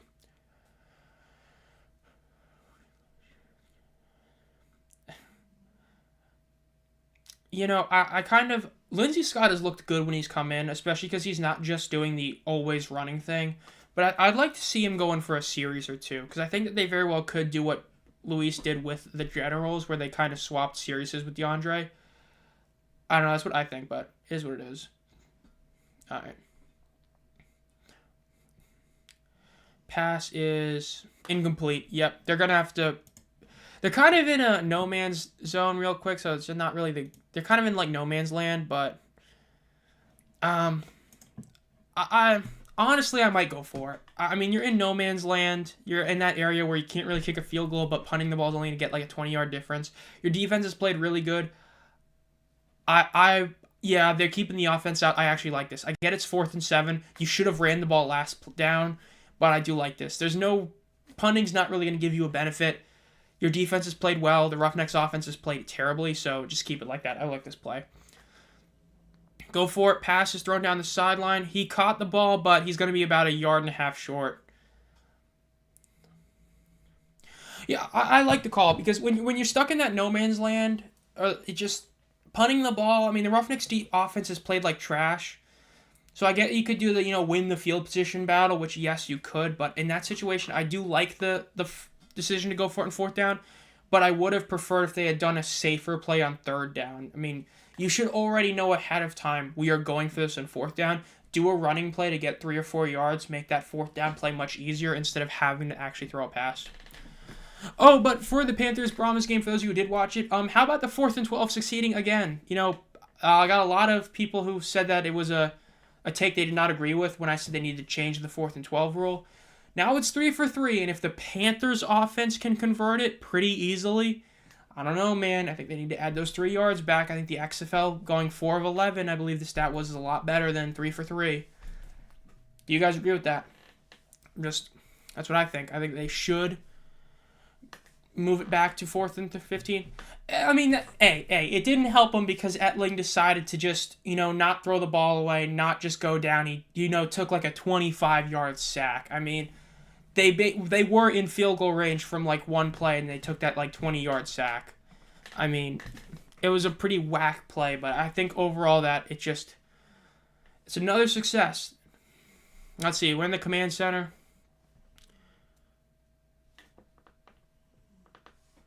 There was no foul for DPI. Really didn't look like there was any at all. I would not have challenged that. That looked pretty clear cut. Whoever told... If that was just a Stoops making the decision, that was a bad call. But if that was the guys upstairs telling them to do it, that's a bad call. Arlington loses their challenge and loses a timeout, which of course they do because it's the Tank Bowl. Now, if the Roughnecks can convert a 4th and 12, that's true. If the Roughnecks can do it, literally anyone can. Literally a Pee-wee football team could if they can do it. Deep pass complete. Let's see this play. Mine is still really far behind for some reason, even though it's live. Let's see. Wow, that's a deep shot. Great throw. Beautiful throw. Great catch. Seal Grayson made that was a really good play. Roughnecks are already in field goal range. I mean, nobody expected that to happen. That was a good play. Let's watch this again. He beat his man, and he had to kind of slow down, and even then he still was able to easily get that. That was a really great throw, really great pass, really great catch. Now watch the Roughnecks get stopped. The next 3 plays, you're going to gain 4 yards and kick a field goal. Just watch. That'd be so in-brand with how this game is. First play. Okay, I take it back. They just get another 15-yard play almost, or about 13-yard play. Okay. Yeah, the Roughnecks don't want to lose this game. They really don't. If they lose this game, that'd be horrid, but let's see.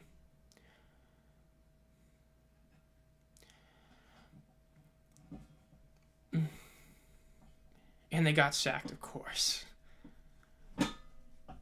Let's see. Your Roughnecks get the pat. Let's see. Roughnecks snap the ball. What was that? Snap the ball, play action, and just tuck it and get sacked. Such an on-brand move for the Renegades. I mean, Roughnecks. So on-brand. On his doorstep. Okay.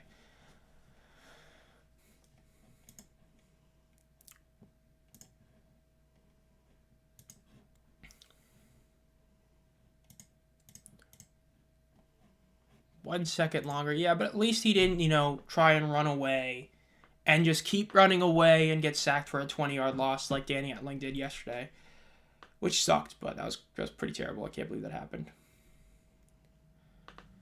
Let's see, to get timeout off. I mean, you can view it as the free timeout use in a sense. The Renegades just kind of wasted one of them, but good timeout. You're almost in TD range. Just get the TD.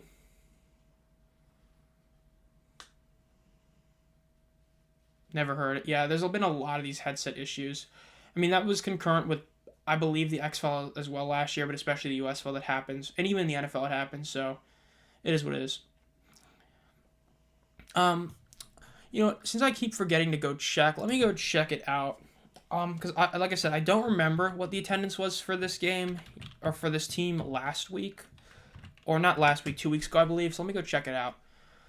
Their attendance the last time in Houston was, they had 9,000 in week 1, and this is their second home game. I think that this is pretty comparable to week 1, at least I think, from what they had, which is good. So yeah. This never fails to disappoint. Okay, that's true. I mean, true. Let's see. Second and goal. Snap the ball, fake the handoff, play action. Sinet's just kind of standing back. Pass thrown about 4 yards behind the line of scrimmage, and it somehow gets to the 4-yard line. Wow, that was a potential disaster turned into a really good play. All right, Rob, if you're here, the Roughnecks are actually doing something. They're actually doing something really good. They should score here. If they don't score a TD here, they ain't going to score a TD the rest of the game. Let's just put it like that. That was a really good play. I mean, that looked like it was going to be terrible. It seems like we had a touchdown. Roughnecks finally get on the board. That puts it up to... I should probably start doing this. 9-6, 9-3. Roughnecks. Touchdown for the Roughnecks. 9-3 Roughnecks.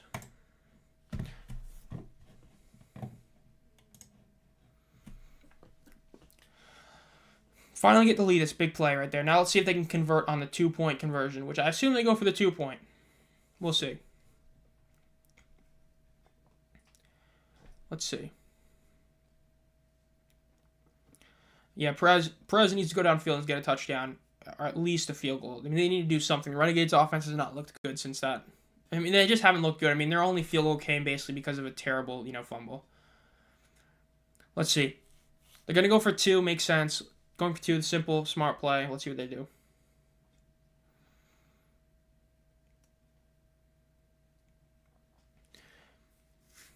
Let's see.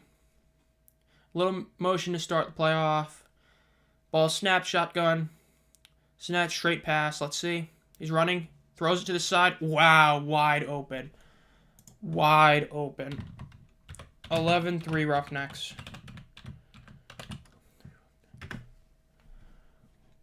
Big play. That was a really good play. He was just wide open in there.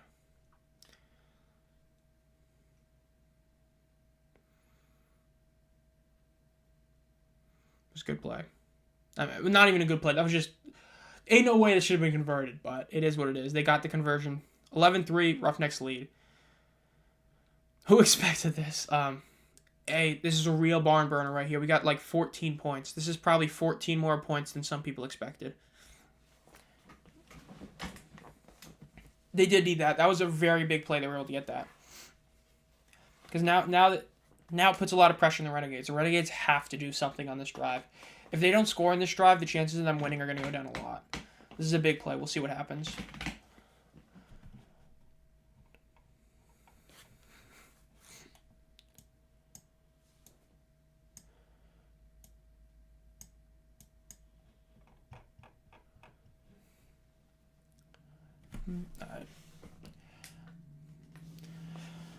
Yeah, if you pick the Roughnecks to win this game, look pretty good. I mean, hey, I'm technically in that really easy spot of at least I'll get the the spread right, because I did think this was going to be a close game, so at least I could get the Roughnecks right and the under right, which if I get both those, it'll put me at, I believe, straight up 50-50, because I missed every single pick in the...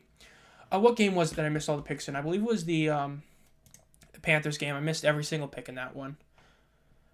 Watching Arlington versus Houston, Battle of Mid. Okay. I disagree with that. This is not a battle of mid. I don't think either of these two teams are mid. Okay, these two teams are not that good. Well, the Renegades are looking very bad, even though they used to look really good, so is what it is. Maybe the Roughnecks get the over. Nah, I think the over is like 46 or something. There is no way this game hits the over, in my opinion. If the Renegades lose to the Roughnecks, yikes. Yeah, whoever loses this game is clear-cut the worst team in the league. And even then, whoever wins this game is probably the... I don't know. If the Roughnecks win this game, they're probably the second to worst team in the league. If the Renegades win this game, third to worst. Because I think that still the Showboats are better than the Roughnecks. It's just, are they better than the Renegades? I don't know. But if the Renegades lose this game, you kind of have to say that. Reedson had found his rhythm. Yeah. So far, no Nolan Henderson. So... maybe there's just some gaslighting by Coach CJ. Everybody's least favorite head coach. Apparently, everybody hates Coach CJ at this point. Everybody's saying how bad a job he's doing, but part of that's a bad job. Part of it is just unlucky when your star running back gets hurt and misses the first 3 weeks of the season, and your team was 0-2 without him. Now 0-5 without him. Fun fact, in the last 2 seasons without Mark Thompson, they are 0-5. So, pretty big deal that he was missing, but it is what it is. Yeah, the attendance doesn't look that bad. As long as it hits around 8K, because week 1 they had 9,000. So if they're able to stay within 1,000 of that, that's pretty good. And especially because the Panthers, Michigan Panthers, have only had 1 game above 9,000 so far. To where if this is able to still be on par with them, that's overall pretty good. All right, let's see. The poll for the Boogie is still up, and it's about 58% versus 42% say he will be on a roster. We'll see. It sucks that he's not such a big name guy to have, but is what it is.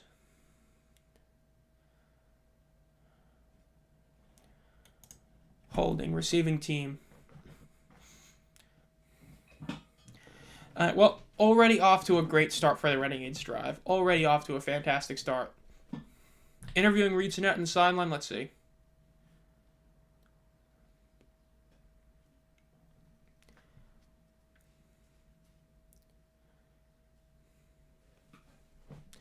Basically asked what worked on the sideline to Reed Sinnett. Just said, threw a go route and it worked. Yeah, the go route look, the surprise go route is such a good play. We saw the Stallions do it to the Renegades. We saw them almost do it to the Defenders. The Panthers basically do it every week with Marcus Sims. So, yeah, the surprise go route, really good play. I mean, it's basic, but it's true.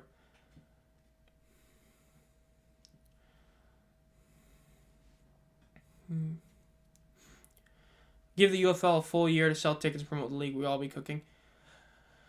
Yeah, a little tussle. Yeah, they just need to sell the tickets not a month before the season starts. I mean, the Panthers were really bad because they suffered from it a lot. But if I remember correctly, the 2020 XFL sold tickets months, plural, multiple months ahead of the season starting. The UFL didn't get announced until about 3.5 months or 4 months before the season started. And tickets didn't get released until a month and a half or a month before the season started. You need to have those tickets out earlier. That's why I was really surprised they actually announced St. Louis as the place for the championship game, because both leagues like to wait as long as possible for it. Now, hopefully you get the tickets out soon, but, at least they got better at that. But, yeah, they definitely need to have the tickets out earlier. That would solve a lot of the issues of attendance. All right, 3rd and 10. They suffer from that holding call. Let's see if they can get this. They need this. If they don't get this, this is looking really bad for them.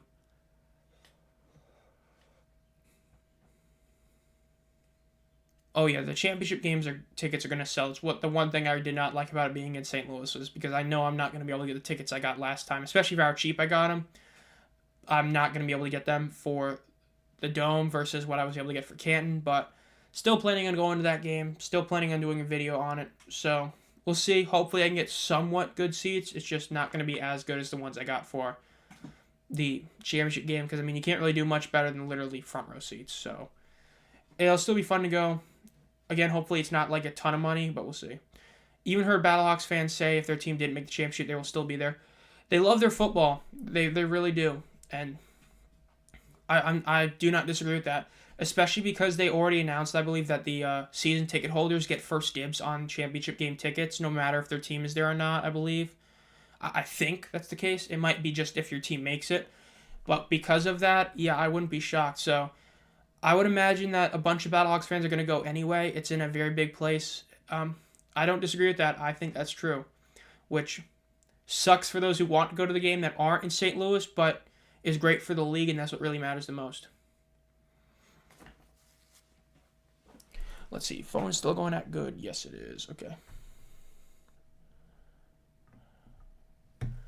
The league is hoping the Battlehawks make it because the stadium will be packed. If the Battlehawks make it to the championship game, legitimately might get a sellout. It legitimately could sell out the stadium if they make the championship game. They make the title game, they might sell out. We're talking like, what is their potential? I actually don't know. How big is the stadium? Teams. This is not what I wanted to know. This is what I wanted to know. The Dome can have almost 70,000, it looks like. I would not be shocked if they were to hit almost 70,000. I would not. I would say if you wanted the safe guarantee, if the Battlehawks fans make it to the championship game, the minimum is 50K. Legitimately over 60. Like, if you wanted to be safe, like if you were to bet your life, they're definitely going to have over 50K. But if they make it to the championship game, we might see over 60. Might have a sellout. That'd be a huge deal if they make it to the championship game. QB comparison, yeah. Reed Sinet is looking better in the stat sheet. He's looked better overall, even though, yes, one of them was a deep shot. He has looked better overall. So, yeah.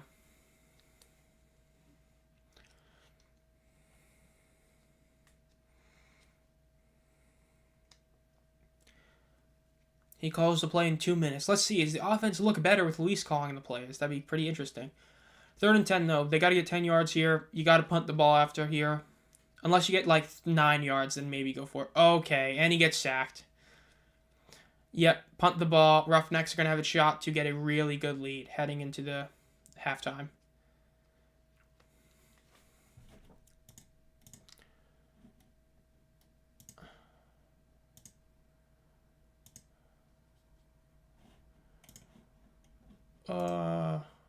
End poll, that's right. I clicked the wrong thing.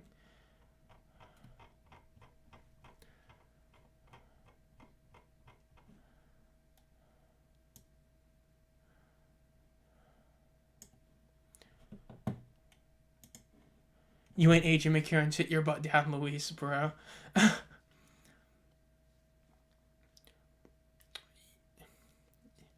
Okay, announcers, I get saying timeout, timeout this, timeout this. Yeah, you could have said the same thing. I believe the Stallions were the ones that could have done it yesterday.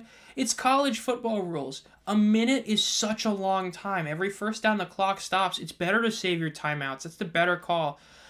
I'm starting to agree. It's like, announcers, a lot of them are thinking on NFL logic. No, that was a good play. Don't call the timeout. I do agree with that. Save the timeout. It's better to have that timeout because then you can do a run play somewhere down the line, which you normally couldn't do. Because then you have one timeout you can use as a timeout and one you can use as a let's get the field goal. I like that. I like not calling the timeout. You have a minute left. That is more than enough time to get downfield and score a touchdown, let alone just a field goal. Good call by Curtis Johnson. Now that play, not a good call. Don't even really get a yard.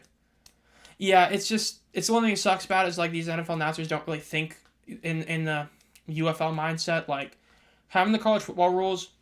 For those of you who don't watch both college football and NFL, when you get a first down and the clock stops until the ball is essentially able to be snapped, you're talking about like a minimum of 5, but usually like 10, 15 seconds that you don't lose. Now, that sack you took right there is going to cost you a potential field goal. Now you're going to probably just kneel the ball and you go into halftime. But the college football rules allows you to have so much time that a minute is more than enough to drive down the field and score a touchdown, even without a timeout. And going into halftime, score is 11-3. 11-3. Roughnecks at the half.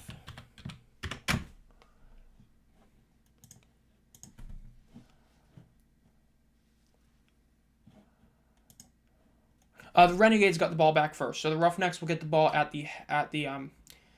halftime, which is a pretty big deal. They already have the lead, and they're going to get the ball back, so it's a big deal. Because remember, the home team in the UFL gets to decide if they want the ball first or not. It's not by coin toss. Roughnecks decide to defer. They're going to get the ball back, so the Renegades are screwed if they don't stop them. They need to stop them after the half. If they don't, they're just doomed. But if they can get a stop, it'll be a big deal. Yeah, you don't want to take a sack in the 2-minute drill. That is a very good point.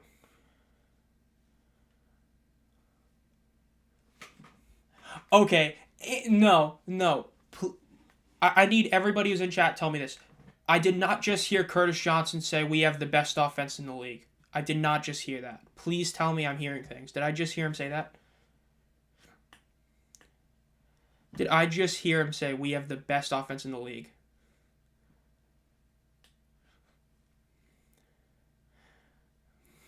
There's no way I heard him say that, bro.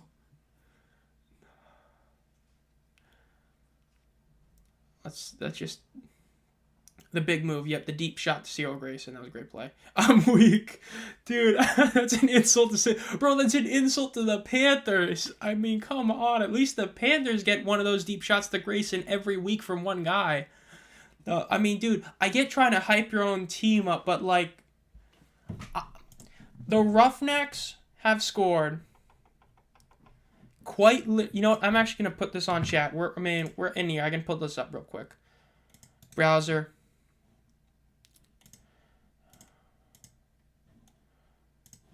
Let's just pull this up real quick. Let's see if everybody's favorite player or everybody's favorite coach, Coach CJ, is correct about this. Okay.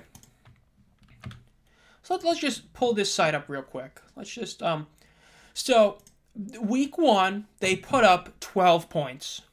Week 2 they put up 18 points. Week 3 they put up 20 points. They currently have 11. No way he is saying they have the best offense in the league. No way. That's an insult. That's so bad. That is so bad. Oh my god. Yeah, I agree, bro. No way he said that. That's so funny. Best offense in the league. Yeah. Really, really great offense right there. When they put up their 20 points that one week, that was incredible. Let's pull the stats back up. All right, so we're at halftime. So, yeah, pretty whack game so far, yeah. It has so far been one of those wild games. I mean, it's like everybody expected. I mean, it's two teams that are pretty inept. It's just that one of them we didn't think was inept, but is playing inept. So, yes. Interesting strategy to waste timeouts before the half.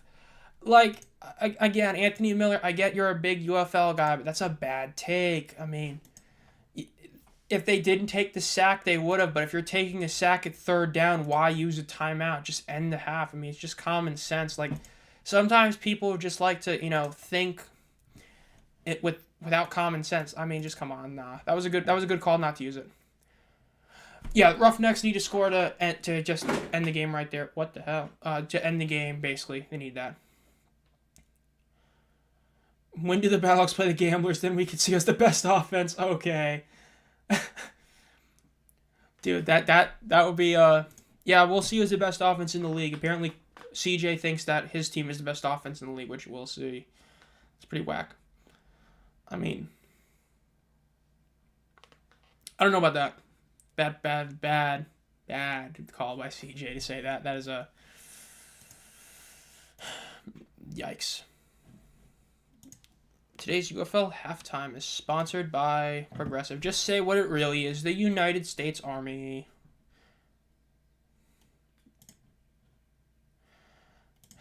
I can't believe he said we have the best offense in the league. That is so hilarious. That really is. Showing the Battlehawks Memphis highlights currently. Showing AJ McCarron show off a little bit of speed. What was the thinking there not using timeouts? Well, the reason why we didn't use the timeout because it's an explosive offense. It's the best offense in the league. It's the best offense in the league. Yeah, that's getting quoted. It's the best offense in the league.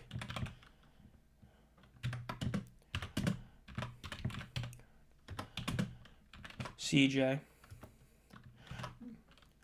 Fun fact. The Roughnecks have not scored over 20 points. Oh, misclick. At all this season. Yeah, that is getting quote tweeted. Fun fact, the Roughnecks have not scored over 20 points at all this season. I can't believe that. I just rewatched it for those of you who don't know. He did say we have the best offense in the league. That's crazy.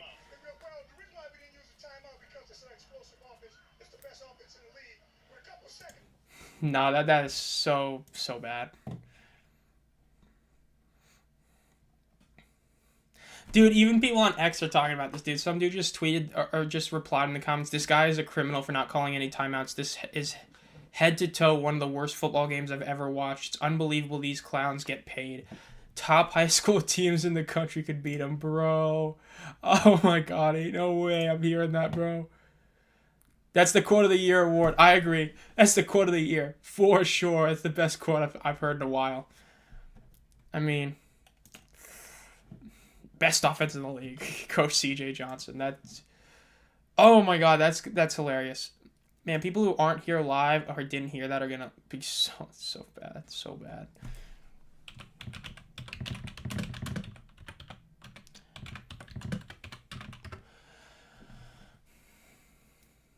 I mean, oh my gosh.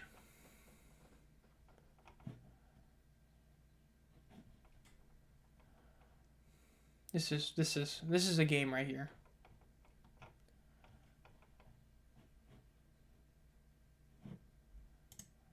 I spelled Roughnecks wrong. Yikes.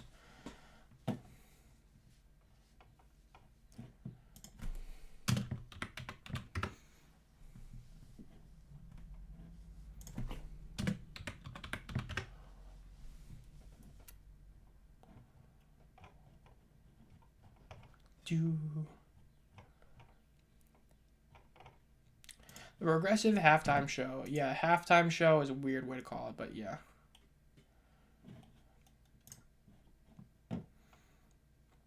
It's the best game of the century, lol. This is one of the games of all time. This is one of the greatest games I've ever seen. Clearly.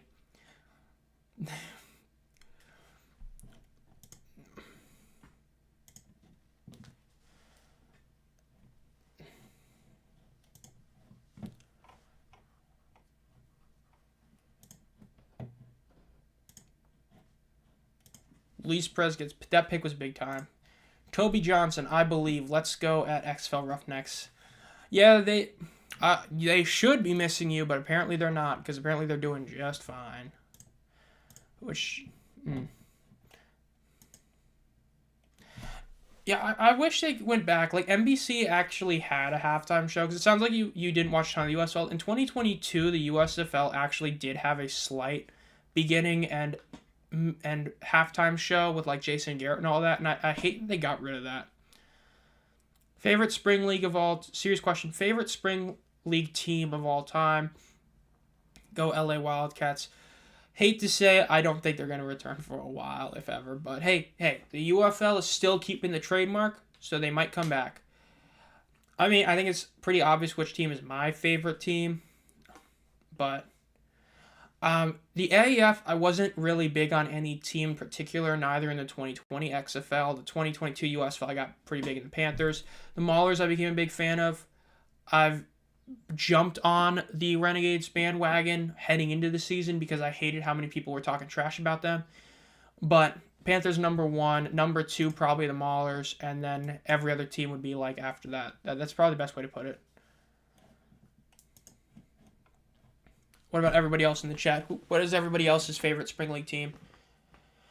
Anyone in here a fan of all-time favorite team, one of the old USFL teams or old XFL teams? You know, the old Philly Stars, the old Birmingham Stallions, Tampa Bay Bandits, the insane offense that Greg Reeves ran, I believe. God, I hope I didn't get that wrong.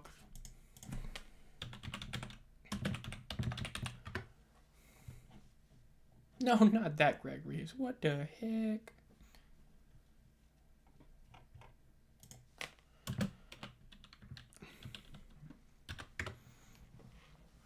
Who am I thinking? No, not that Greg Reeves. Got it mixed up, the wrong one. Yo, someone in chat. I'm drawing a blank. I can't believe I'm forgetting who it was. Who was the Bandits quarterback in the OG USFL? I don't. Was it John Reeves? I'm thinking of John Reeves. No, not that. Bro, it just showed me Jordan Teamu. No, not that one.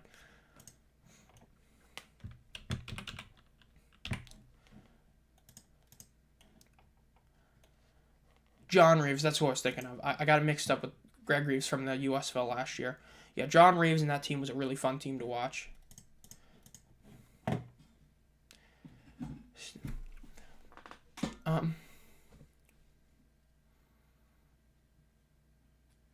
Hawks fan. Steve Young and the LA Express was good. Yeah, the greatest game no one ever saw. If any of you saw that video I put out during around Christmas time, I have a what is it called? A proof ticket from that game signed by both Steve Young and Jim Kelly. I want to do a video on that game in the future, but I just haven't. But I'd like to do one in the future of that. The greatest game no one ever saw. People nowadays think that's that quote unquote like scrimmage the U.S. basketball team had. Nah, the real greatest game no one ever saw was the Express versus the Gamblers week 1 in the 1985 season. Jim Kelly, like, I believe at the time broke the all-time passing yard record in a pro football game or something like that. It was an insane comeback. Need to do a video on that. Oh, yeah, they didn't finish the way they wanted to at all.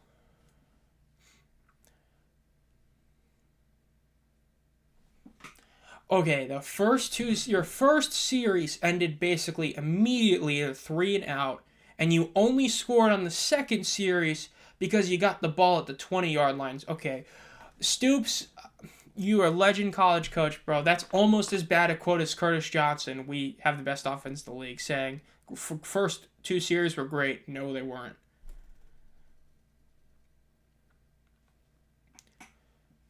No, you haven't executed very well on offense. That's a good point.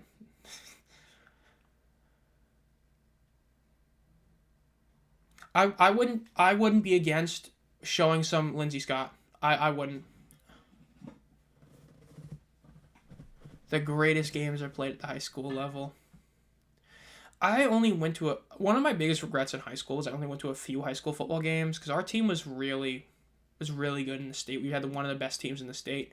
I only went to like 2 games. I kind of regret not going to more, especially because like I literally was in the class with him. We weren't like friends or anything, but I was in the class with the guy that was like our big star who's now playing college football, or who I believe is. I don't know, big regret. I wish I went to more high school football games, but it's what it is. Time to tank. Yep. I want to see Lindsey Scott out there, honestly. I want to see what he can do. I mean, maybe give Perez a drive or 2, but if he's not playing the way he's been playing, let us see what Lindsey Scott can do with some extended time, in my opinion. Yeah, I remember like one of the 2 games I went to for high school was a playoff game, and we like obliterated our opponent by like 40 to like 8 or something. It was pretty wild. All right, Roughnecks can get the ball, kickoff. Let's see what they can do with this. Get the ball at 5, return at the 20, 25, 30, down just before the 30-yard line. Already a good start for the Roughnecks. They have good field position. Let's see if they can do what they did last time. So far, Mark has not really done that much. He had the 1 great rush on 4th down. Like I kind of predicted, he hasn't really been used a lot so far, which makes sense. He's coming off injury. You don't want to get him injured again. Only use him when you have to. And so far, he's been really good at that.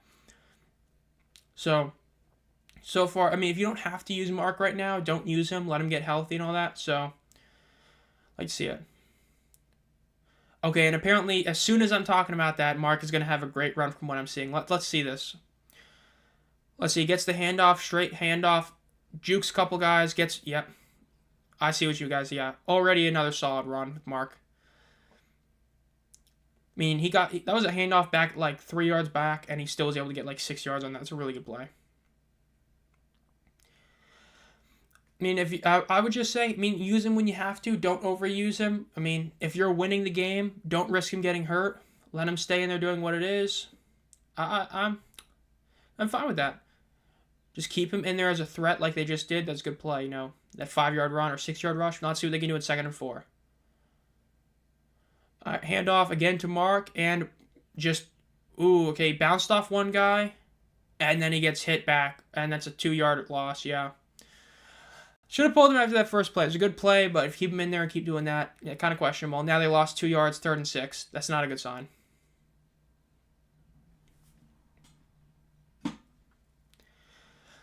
right, now 3rd and 6, you're kind of stuck in that have to pass area. You're not in no man's land, so I would not go for it. So I would say just play your 3rd and 6 play, get a decent play.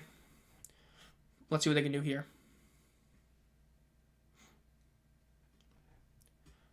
1 for 6 on 3rd down. Yeah, that's a big thing. The Renegades were really good at that, but they just haven't been today. Now let's see. Pass, solid slant, beat his man. Nice. Got right to midfield at the 50-yard line. Houston is now driving.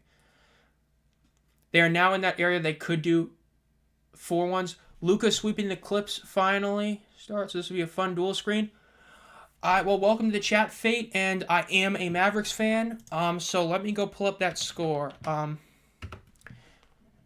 Oh, that starts in a couple minutes. Okay, I did not know what time it starts, but yes. I hope the Mavericks obliterate the Clippers. Luka is always great against the Clippers, so hopefully he continues that.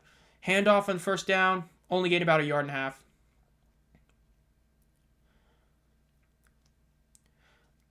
2nd and 9. They are in that no man's land, so the potential for a 4th down play is there. Again, as long as your defense is holding up, you have a lot better of a chance to go for it in 4th down. So they are in 4-down territory, kind of, though, you know, naturally it depends how close you are to that 4th down conversion. But yes. Sounds like we're going to get another 1st down. Let's see. Little motion before the play. Sinet gets the ball. Fake. Wow, he juked that guy. That was a good fake handoff. And that was a good play. He juked the guy. That could have easily been a sack. That was a great fake handoff. Made the defender stop for a second and get a good pass. Good play.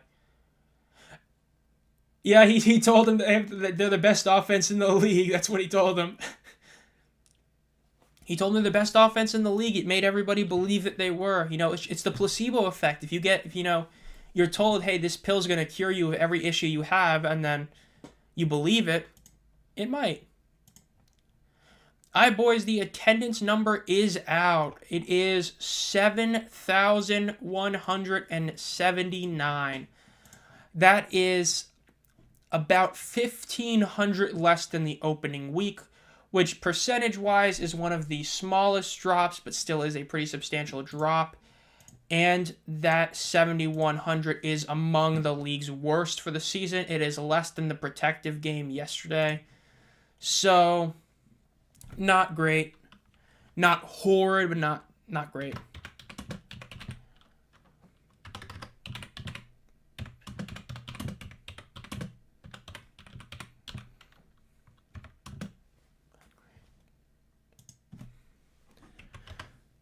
Houston's offense is continuing to drive, man. They got told they were the best offense in the league, and they're going.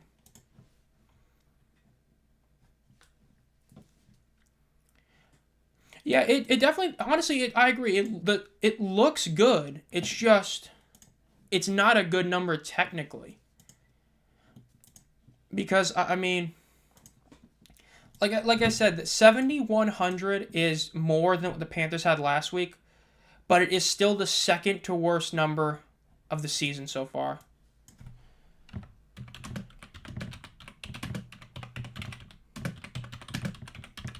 So, I mean, that's how you kind of got to view it. It is the second to worst number because the protective game had a little bit more, and most of the Panthers games had more, but at least it's not under 7K.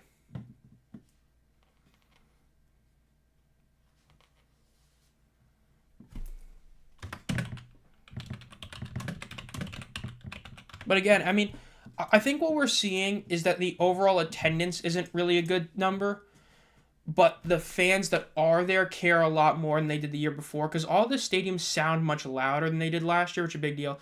Good throw, good pass, 10-yard line.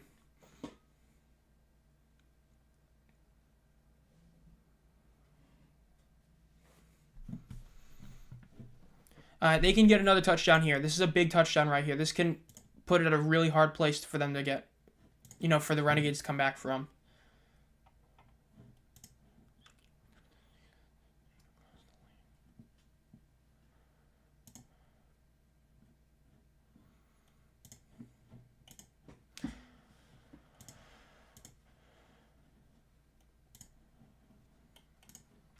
All right, first play, basically nothing happens. Basically right back where they're at the 10-yard line. Since you're already up by a decent amount. Okay, if you kick a field goal here, it's a 2-score game. So if they end up getting stopped, I would say if they're within 3 yards, I'd go for it in 4th down. If they're outside of 3 yards, I'd kick it. That's what I would do. I'd only kick it if you're within 3 yards. You can legitimately do a run or pass. But if you're not that close, I would not go for it. So we'll see. Sounds like we're going to have a touchdown. Let's see.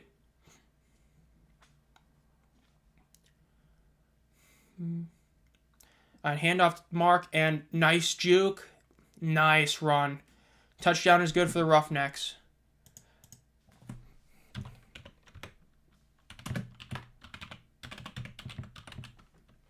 Uh, 17-3 lead for the Roughnecks.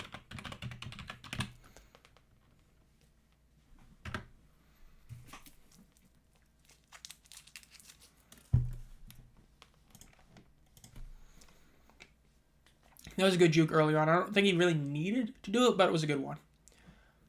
It's a big touchdown right there. The Renegades have to score now. They need to get at least a field goal because a 2-point conversion will put it up to 19-3. Let's see if they get it. It definitely is a demoralizing drive if you're a Renegades fan. That really sucks. And they're going for it, and they try to scramble again. A little bit short.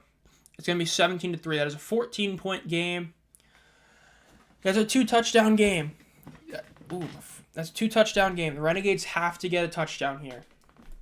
A field goal you could take, but it's not going to make it a 1-score game. So if you're Arlington, you need a touchdown on this drive. Let's see if they can answer. And let's see if it is Perez at quarterback. I think it will be, but we'll see. Mike, don't like that. That's not a good thing to like. Mike Mitchell just liked my post saying that was the second worst attended game this season.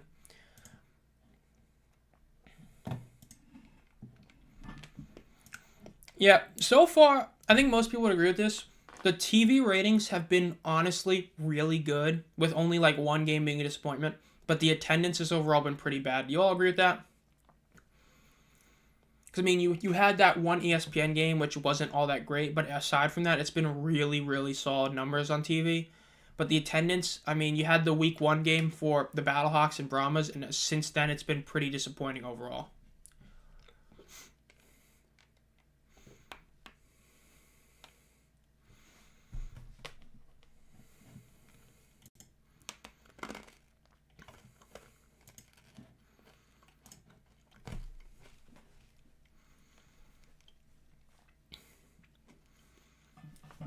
Let's see.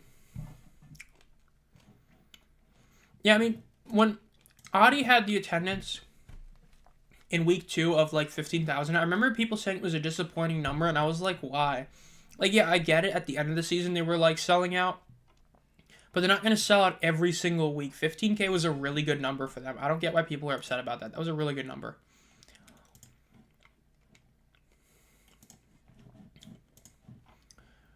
Now, like, as for the other teams, like, I mean,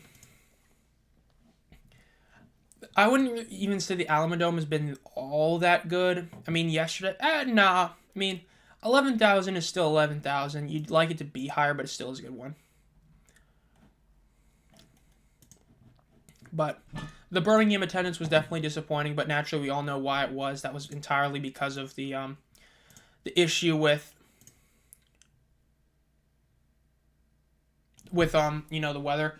And apparently the number is actually different. Yeah, League Source reached out to update last night's attendance figure for Birmingham. All right, so for those of you who do care about it, last night the reported attendance was 7,262 people for Protective. Mike Mitchell is saying that it got updated and it is actually 7,576. So only about 300 more people, but that is still a decent amount higher. That puts it higher than the second game the Panthers had. So about 300 more people were at the Stallions game than what was initially reported, FYI.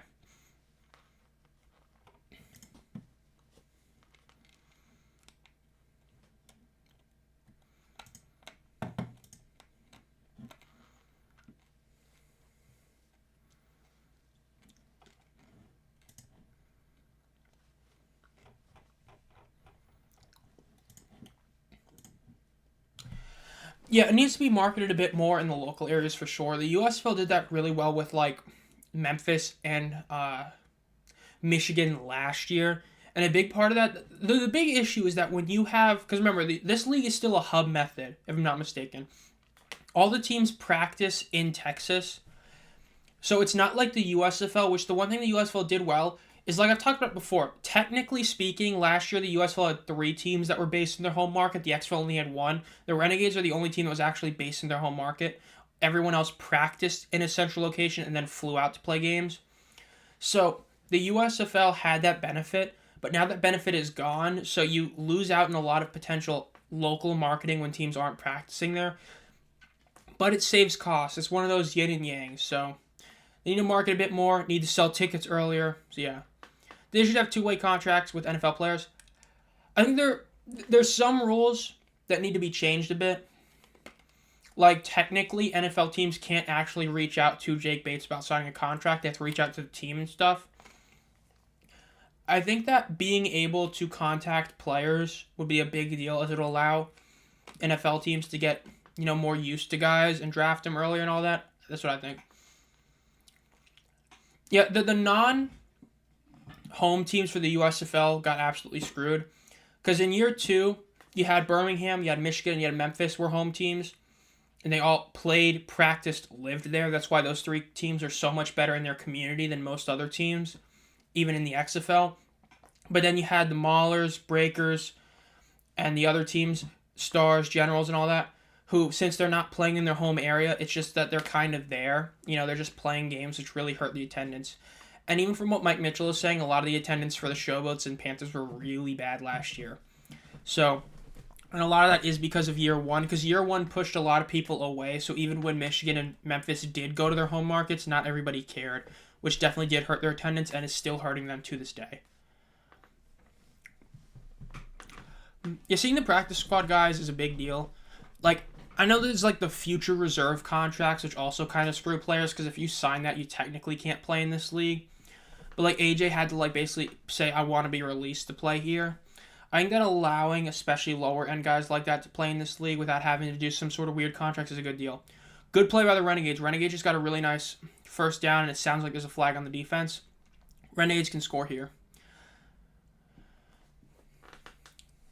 Let's see. And Lindsey Scott is currently playing. Like I said, I think that was a good play, a good decision. Let him get some, reps and see what he can do.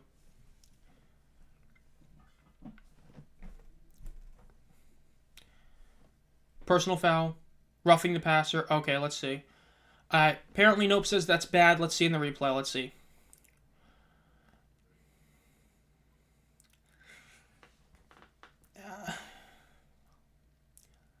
Let me see the replay again. I need to see that a second time to see what I want to say for sure. Or just don't show the replay at all. That was... if I see it again, I think that was just him kind of hitting him late. Like, CJ challenge, yeah, I'm not surprised. I got to see this again to be sure, but at least from first time, I could see both. Let me see the replay again. And then I can easily say for sure what my opinion is. Because like I said, The Dormade one, I agree, should have been a no call. The one that they fixed yesterday, I was right about as well. Let's see.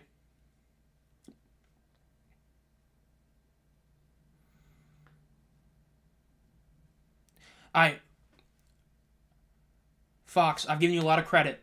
I need you to show the replay again. Not show Coach CJ on the sideline. Show the replay again so I can see it again. Like, this is some ESPN level broadcasting right here.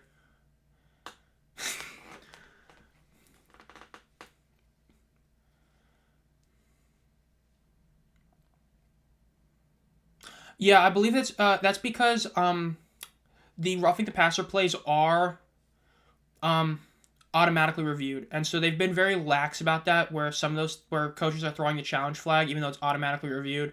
So that's why it still has a challenge, because that is an automatically reviewed penalty, which is another reason why the UFL is better than the NFL in terms of officiating, because they do that.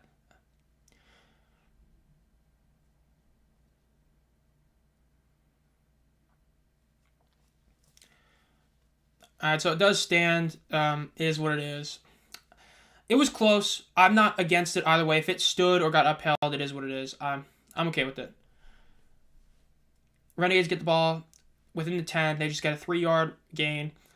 They got this. This is their shot. Perez is coming back in. I don't know, man. You have a running quarterback. Keep him in there.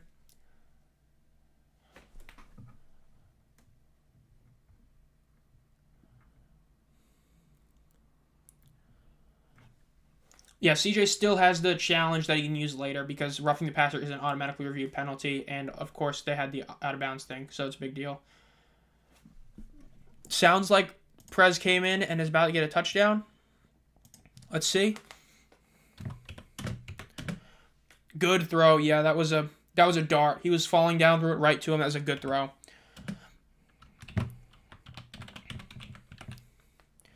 Deontay Burnett having another touchdown. That's 17-9. Roughnecks lead. All right, let me see what the over-under is in this game just to check. I got to pull the ESPN. Let's see, how does this affect the over? The over-under was 46.5. Oh, my God. I knew it was high, but what? Ain't no way people pick the over. Okay. It is what it is. Let's see. Can they get the 2-point conversion? No, they cannot. So the score is 17-9 Roughnecks. That is a 1-score game, touchdown, and the 2-point conversion. So this is very well, still in the balance. Both teams can still end up winning this one. Lindsey Scott did some work. Deontay Burnett finished the job with a great pass from Perez. That's the Perez that we've been seeing the first 3 weeks right there. That was a great throw to him.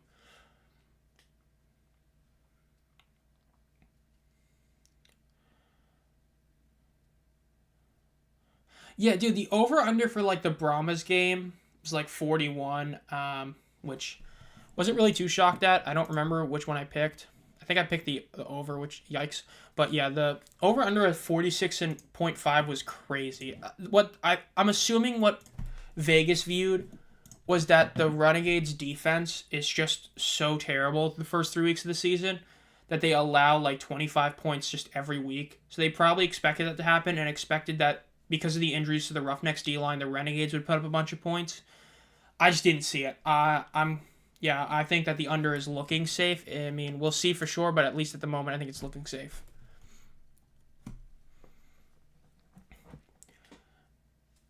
Okay.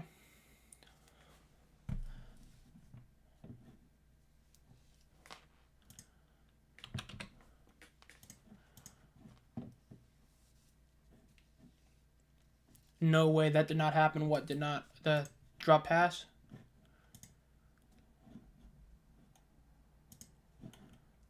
Roughnecks defenses looked good. Yeah, it was 1 week they looked bad. They looked bad in week 3 against the Panthers. They looked bad. That was the only week they didn't look good. That they allowed, I think it was 31 points, something like that. Yeah, they allowed 34 points. They looked bad that 1 week, and that was it.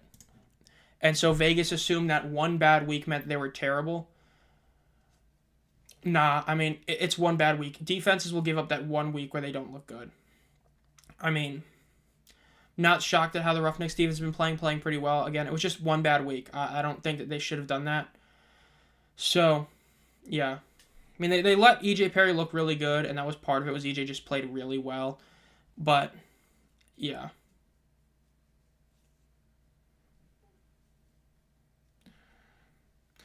Let me go back and look, because it's been a minute since I've looked at the USFL TV ratings from the FS1 games. So last season, the FS1 games had under 500,000 in week 1, 500,000, 200,000 in week 2, 550,000 in week 4, 220,000 in week 6, a couple bad games in week 7. If this game were to have about 500,000, that would be very solid for FS1. If it were to have above 600,000, that'd be really good ratings. Especially when you're talking about it going against playoff games. Like, Fate, if you're still in here, what's the score in the Mavs game right now? Because that's a big game a lot of people are going to be watching. So, yeah. Roughnecks get the ball at about the 10. They return it to the 25.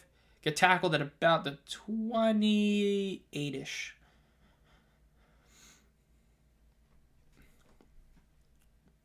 Yeah, 500,000 is like $1 million for FS1. It really is. Like, last year it was really bad. 15-24 clips. Yeah. Hate to see that, but... Yeah, FS1 last year, like, there was a couple weeks where it was just absolutely terrible. Like, it hit under 200,000 twice. Like, week 10, it was like 170,000, and week 8 or 7, it was 160,000. It almost never hit 500,000. So if it hits 500,000 going against the games it's going against, be a big deal. 3-pointer for Mavericks. Let's see. Let's love to see it. Yeah, especially for like this game, like, you gotta think about it. If you're just a football fan, you might not know everything that's going on currently, but you have Talladega going on for NASCAR, you have NHL going on right now, and you have the NBA going on right now, like at this very moment. So if this game hits 500,000, that's a really good number, I would say. That would be an incredible number. Even like 400,000 is still a decent number.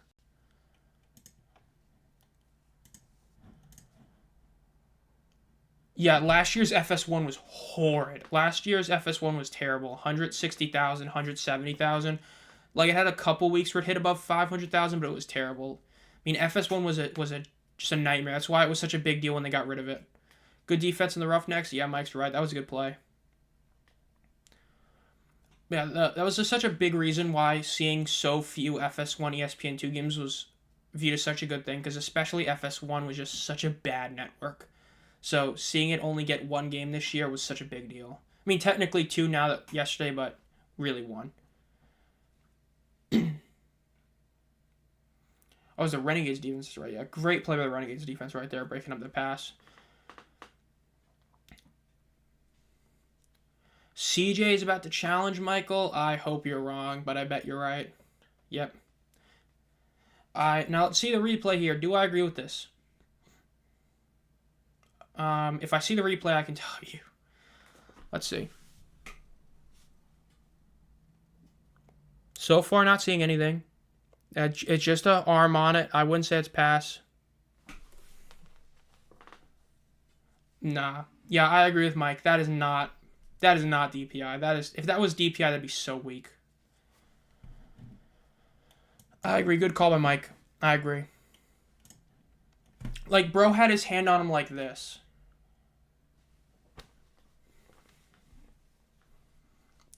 I agree. The call should stand. And Talladega, no, but that's another big one, especially because Talladega's on actual Fox, I believe. So you're talking about, like, if this game hits 500,000, that might be the best number of the season, legitimately. If this game hits 500,000, that would be the best number of the season. When you consider the two teams playing, the records of the two teams and all that, 500,000 would be a miracle. 400,000 would be really good. 300,000 would be expected and okay. Under 300,000, I'd say that would be a bit disappointing, but even then, above 200,000 is still better than what some USFL games did. Roughnecks pass the ball, go to the same side again. Almost an incredible catch on his own deflection, and then almost caught by another Roughneck, but it is incomplete. 4th and 7, the Renegades are going to get the ball back. That was close.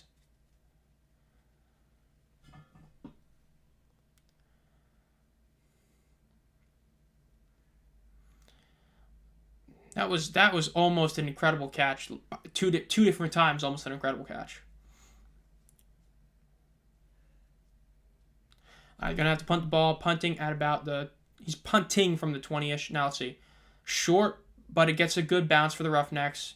Renegades get to the 30, 35. Oh, he's breaking it. He just got to the 45. That was a really good run back right there.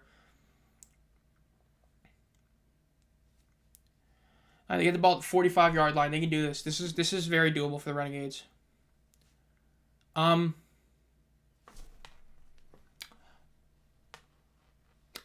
Okay, guys, we are now watching the Michigan Panthers versus the San Antonio Brahmas, apparently. That is the graphic I was just shown. So, what? Fox? Why? What?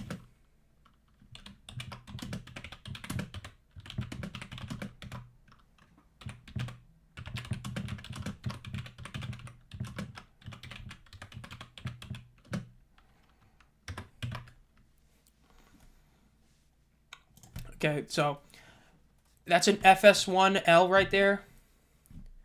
I don't know why they showed that. The Panthers and the Brahmas, that was yesterday. I'll never stop loving him. Bro, State of the Stallions talking about legendary Birmingham Iron quarterback Luis Perez.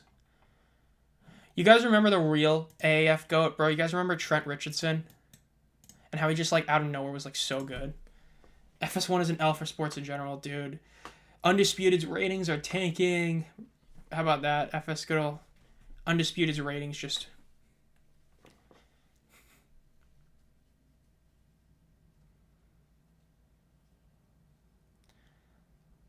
Dude, why are they showing this mobile game ad on FS1? Dude, oh my god, this is so bad. Solitaire Cash is the ad I'm getting. Are you serious? That is 2 massive L's FS1 just took within about a minute.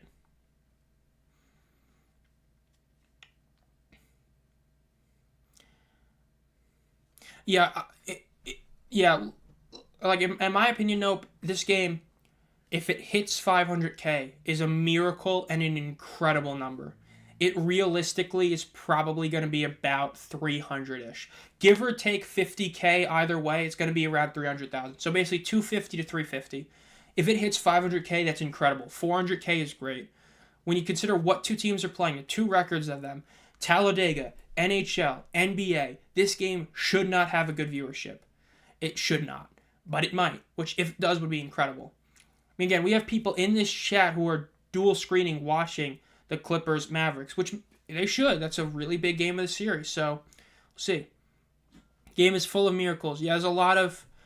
Yeah, the Renegades being 0 for 6 on third down. This team had like a 60 completion percent, or not completion, a 60% success rate on third down. It's a big deal. I mean, it just... We'll see.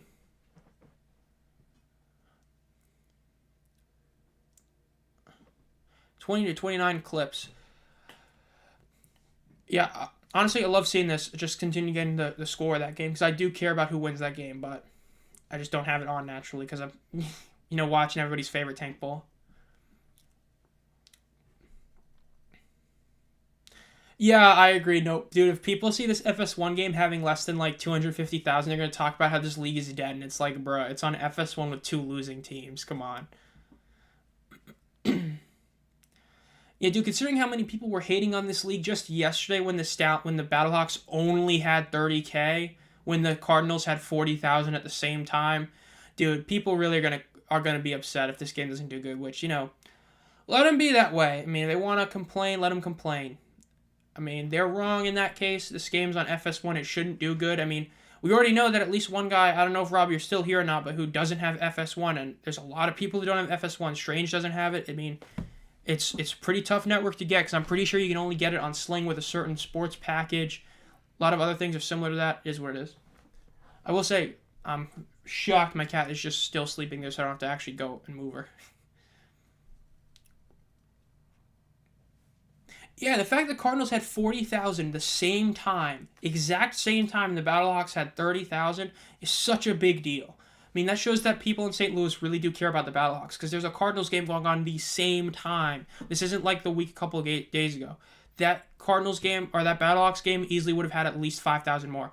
Wow, that would have been an incredible catch if he had caught that. I see what you mean, Mike. That was incredible. I'm really interested to see what the ratings are for last night's game. I'm interested to see how they do it because the fact it wasn't FS1, wasn't Fox. They already announced prior that the number was going to be combined from what both Fox games did. You know, both at the 7 p.m. slot. So I really am interested in seeing that too. Nope, I think that's a big deal. I hope it's a decent number. Again, if it's above what Fox normally gets, that shows that the regional broadcasts work purely based on a getting more eye appeal. But if it stays similar, it also shows that it works in not letting people leave because of, the issue of the rain. Arlington calls a timeout. I'd go for it here. You have momentum. This is 4th and 3 in no man's land. I would go for it. You can do a run. You can do a pass. I'd go for it. All right, let me...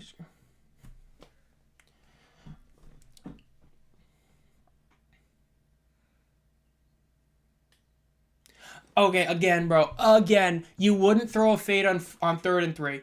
Bro, does this guy not remember the Renegades quite literally lost the game because right before the half, the Stallions on like 3rd and 3 in field goal range decided to say, F it, go deep. I mean, come on, bro. Like, at least watch a little bit of film. I hate to say that, but that was another bad call by the announcer. Yes, go for it. It's worked before. It worked against the Renegades.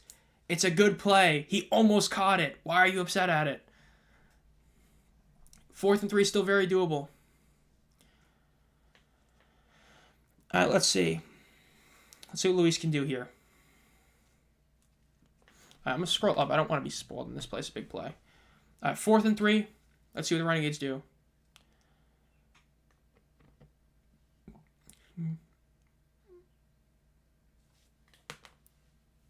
Movement. Let's see. Was that a false start? False start. Yep. They're going to have to punt the ball there. I would not go front 7. It's the ABC game. I'm more concerned about how many people watch the show about Battlehawks games. If I remember correctly, it's not like there was really that much on at that point. There might have been one basketball game that started early, but that game was also a blowout. The Suns versus Timberwolves. So there might have been a decent amount of people who went back to the Battlehawks game. And again, it also is because of the fact it was a blowout. A lot of people are going to go off because it's based on like average TV ratings. So yeah, the ABC game is going to be very interesting because that was the one game that wasn't really going up against that much, but it was a blowout. So yeah, we'll see. All right, Roughnecks get the ball. Deep kick. 20, 25, 30. Almost to the 35-yard line. Good return.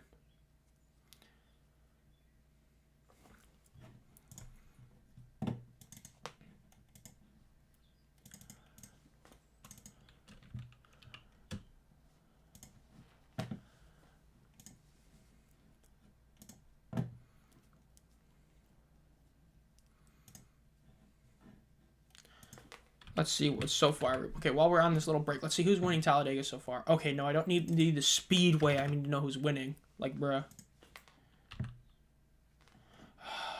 Microsoft Edge is so much worse than Google. This is the one thing that sucks about being, like, a legit, like, sports fan and not necessarily, like, a certain sport fan, is that, like, you always try to keep track of everything. So it's, like, hard to focus on one thing. That's the one thing that sucks about, like, being a fan of, like, all these different leagues and all that. Need Arlington to win. I picked Arlington to win. I think that I think they're still in very good position to win. This Roughnecks offense is only so good. Well, actually, it's the best offense in the league. So, I mean, at least that's what Coach CJ told me. So, let's see. Barely get the snap off. Sinet throws. Deep, good shot, good slant. First down at the 45-yard line. 30 minutes before the playoffs. And that wasn't the best. I mean, people might have forgotten the playoff game. I mean, the Suns-Timberwolves is a series I don't really think many people care about. If you're not a Suns or a Timberwolves fan, you don't really care about that series all that much. So, at least that's what I believe most people would say.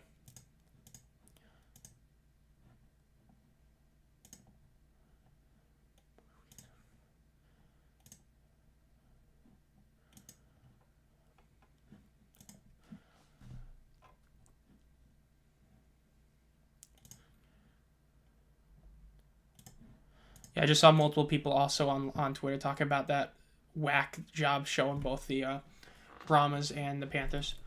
One more quarter. It is a one-score game, 8 points. It is still in reach for the Renegades. They just need to get this stop on this drive, get the ball back, and score. Now, for all you ESPN fans, in terms of how does this affect the over, still looking pretty good at the under. I mean, not super great. If the Roughnecks score here, it won't look great, but it is pretty decent. Hey, you know what? Sunet's looking really good. He is. I mean, I was very skeptical of him because of the fact he only played one game last year, but at least so far he's very, very much a better quarterback than Garantano. If the Roughnecks go back to Garantano, they're doomed. But I will say this. As of right now, I would say that if the Roughnecks win this game and go on to make a deep run, despite missing 3 games, I think Mark Thompson's going to be in the MVP conversation. Because this will be 2 seasons in a row the Roughnecks / Gamblers start absolute garbage, and then as soon as Mark's back, the team's just so much better. But I would say, as of right now, who's your guys' how's this game going to affect LeBron James' career? Man, I don't know, bro. LeBron, I don't know. I just saw a post on YouTube. Some dude said that LeBron forgot to reinforce Bank Hatch in Rainbow Six Siege, bro. I mean, come on. In all honesty, who are your guys'? Let's put another poll up in here.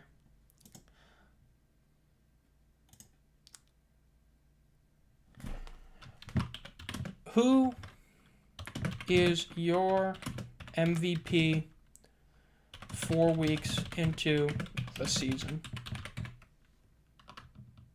Where's my question mark? There it is. Who is your MVP? All right, there you go, boys. Ladies and gentlemen, here is your question. Who is your MVP 4 weeks into the season?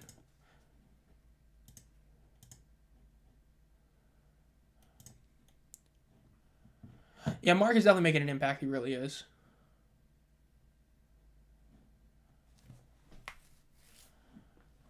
AJ.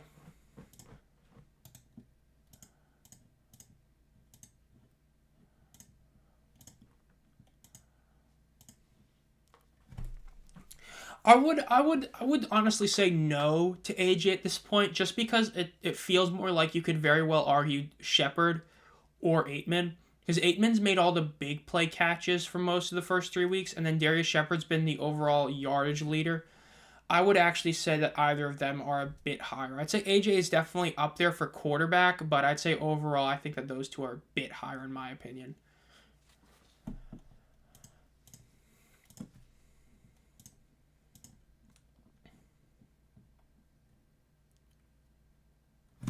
Yeah, that first game for Pearson looked really good. Aside from the fumble early on, he's looked really good. He looked really good that whole game.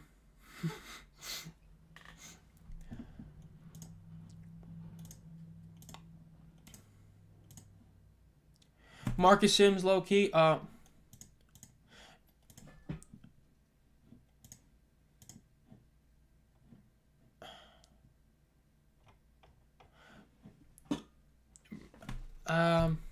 Let me see. My chat is like super laggy for some reason. First down, Roughnecks. They get past midfield. Yeah, I think Marcus Sims is so far the best receiver in the league. I'm gonna say it. When 3 straight weeks you are getting a deep pass touchdown of at least 40 yards, that is not like a fluke. It is a trend. It is saying every week you can basically count on this receiver getting a touchdown, and he's getting it. It's not like he's, sitting in the end zone catching the ball. He's getting the ball thrown to him. So I actually would agree that Marcus Sims has a very good case so far, because the Panthers' offense is winning games primarily because of him. That game against the Stallions, I talked about before, E.J. Perry's stats in that game when you eliminate that pass to Sims are absolute garbage. But that one throw to Sims made his stats look so much better. I agree. Marcus Sims is a legit candidate for MVP. So yeah, I would say so far, I'm not being biased. Legitimately, so far, Marcus Sims is the best receiver in the league, in my opinion. I know Vaughn's had a great game last week.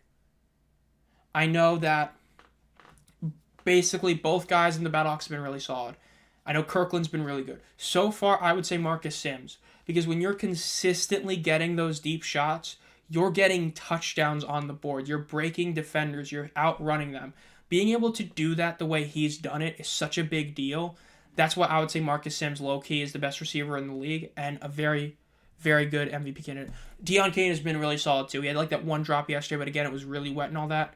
He's been really good, too. He's followed up his insanely great performance in the championship game last year in the USFL title game. I'd say he's up there. I'd say that you probably got Kirkland, Aitman, Sims.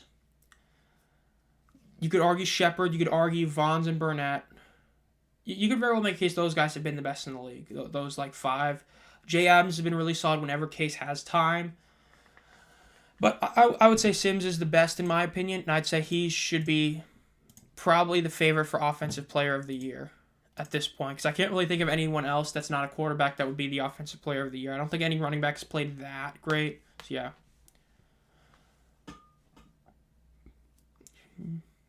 I would say Houston isn't necessarily a huge disappointment because I talked about it before the season started. I looked at their roster and said this is a team that legitimately could beat anybody and lose to anybody, that I wouldn't be shocked if they went like 0-10 or 10-0. So I wouldn't say they're a huge disappointment with Arlington for sure. They've been close in games, but they should win. They should have won against DC. The fact they lost that was pretty pathetic, and not forcing the Battlehawks to either not score. Like, they played legit defense against the Battlehawks when they should have let them score.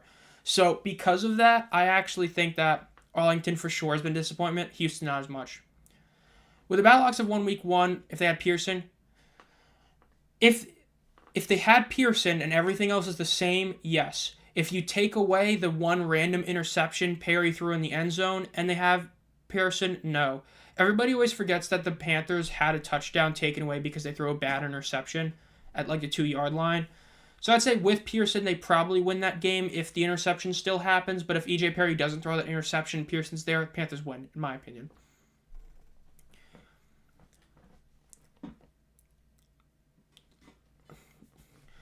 Yes, it has looked really good this game. He's looked really solid. But again, they still haven't put up over 20 points, so that best offense in the league is still crazy. Let's see. Drop back pass in it. At least he threw the ball. That could have been really bad. 3rd and 1. Let's see if they can pull this off. This is a very big play here. Renegades need the ball back. They need a touchdown. Let's see if the Roughnecks can stop that.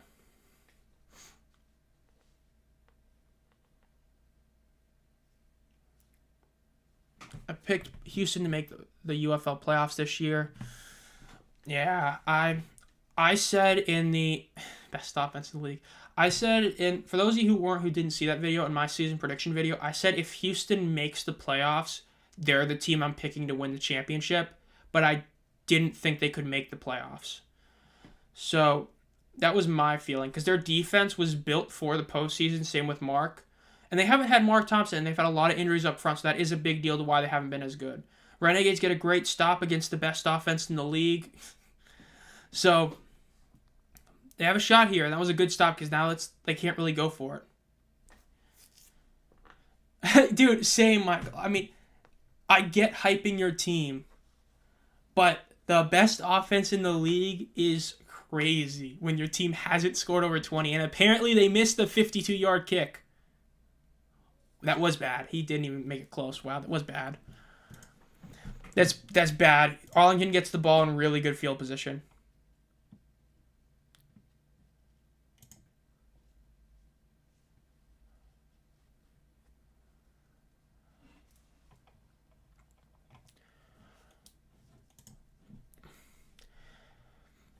Yeah, that was a bad kick. But, yeah, best offense in the league is going to be a clip that is really bad. Reminded me of the 2022 USFL. Yeah, the 2022 USFL kicking was bad. I made a whole video about how awful it was. But it got a lot better. Last year was really solid. But, man, 2022, the kicking was horrid in the USFL, for those of you who didn't watch. I mean, that's why the whole narrative of spring football kickers suck started, was because of how bad they were there. But they got better at least. Anyone in here have have either the I don't remember who's playing. Anyone have the hockey game, Talladega, or the Clippers game on? Want to put the score in the chat for everybody?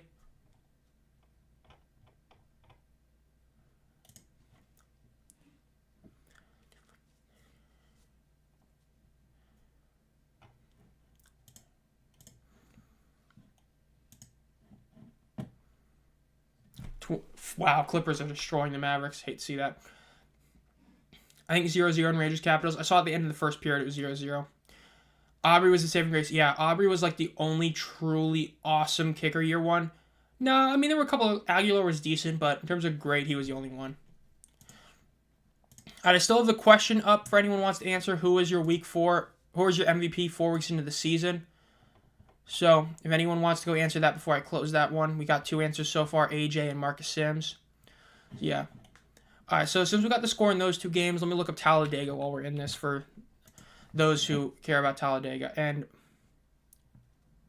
I am not getting the standings. I'm so grateful that they make it so hard to find it. Okay, Bush is currently leading by about a second over Chase. Okay. Aubrey and Bates have something in common. They were both soccer players doing well. Jake Bates, let's see. I don't remember hearing anything about Bates being a soccer player, but I wouldn't be shocked if he was. Yeah, he played college soccer, that's right. Yeah, and he has that powerful leg. I mean, the thing is that when you're doing just kickoffs, you're basically saying that, you have a powerful leg. So, seeing him being able to kick these long field goals is not a surprise, because it's probably, very easy for him to actually kick the ball far, since all he was doing was kickoffs. It's just his accuracy. So, yeah. Well, I mean, the Panthers' offense didn't do anything. Bates was still really good. He kicked, a 49-yarder. It's just that, the offense did nothing, so they almost never got into field goal range. And when they could have, after succeeding the 4th and 12, they took that 20-yard sack. Because Mike Nolan literally said, as soon as we get into field goal range, we're kicking it. They never got into field goal range. Yeah, Stallions, Brahmas could. Stallions, Brahmas, Stallions, Battlehawks both could be previews. Hell, if we're being honest, the Panthers, Brahmas could have been a preview. I mean, the Panthers are still pretty clear-cut the second best team in the USFL conference, for whatever that's worth. I mean, they have an awesome defense, but they have, no offense again. But, I mean, hey, they were able to almost make it to the championship game last year, basically being the exact same team they are this year. Awesome defense, very skeptical offense. I think this is the best part about the UFL with the kickers, is that these guys that never got to kick field goals or didn't kick in college are getting a legit opportunity. Aubrey got to show he could kick the ball. We're seeing Bates showing that he can kick field goals instead of just kickoffs. So it really is a good thing for kickers. I mean, I've seen people complain about it being just special teams guys are getting called to the NFL, and that's not a good thing. And they forget about the couple guys that actually did it. But I think overall it's solid. I mean, let the kickers do what they're doing.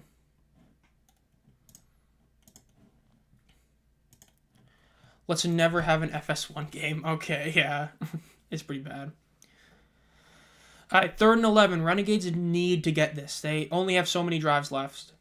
Sounds like we're going to have a flag on the defense. That is very bad. Yeah, it looks like it might be PI. Yeah, it's being thrown in PI.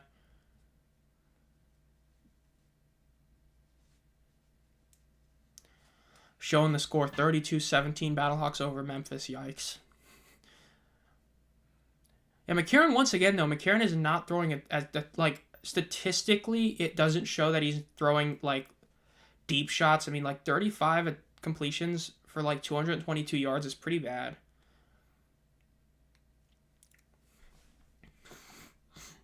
Yeah, that's DPI. That's bad for the Roughnecks. That's going to give the Renegades the ball a really good place. Yeah, that flag did hit him, bro. That's crazy. 4 penalties or 50 yards.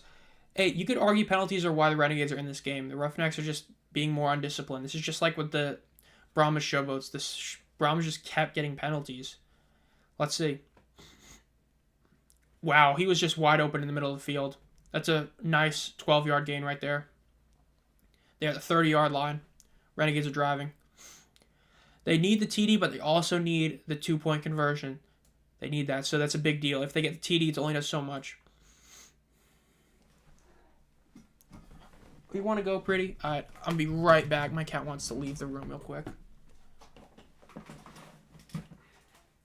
Want to go, pretty? cat out of the room. She wanted to go. And she slept for the whole time, so it is what it is. All right. What'd I miss? Okay, 2nd down for the Renegades. 2nd and 7.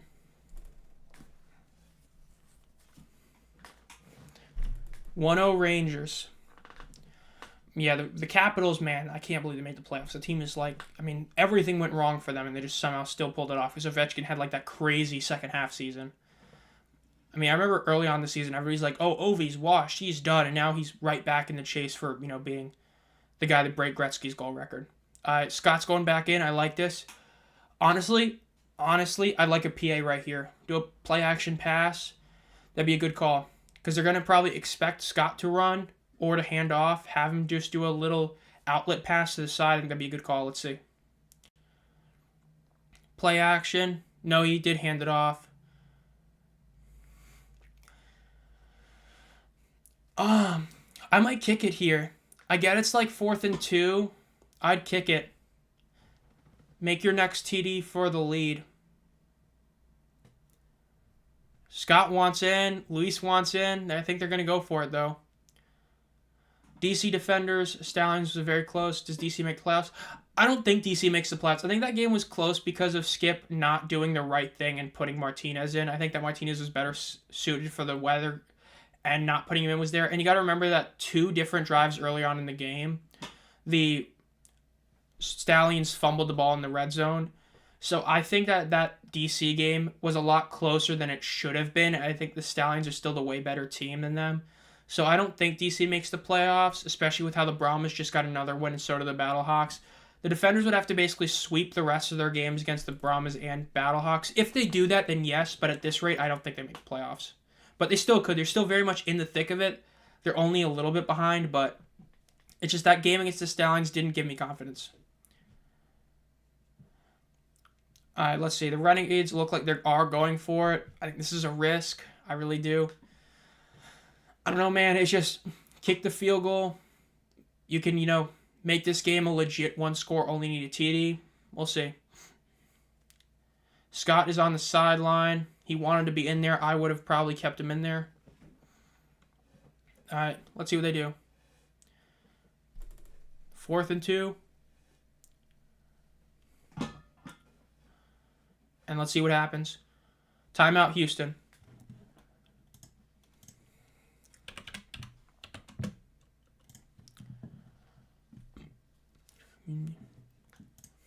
El Clasico is 1-1. That's another score I forgot is going on because it's also another event going on. El Clasico is going on as well. So soccer fans are probably watching that, even though Real Madrid's already locked up the title, basically. But still.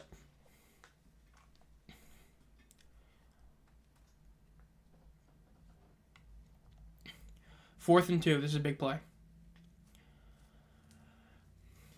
Yeah, the crowd is getting up. It's like I was talking about earlier. Even though the numbers are bad, these guys really do care about the team. So the fans that are there really do care about the team a lot more than we've seen before.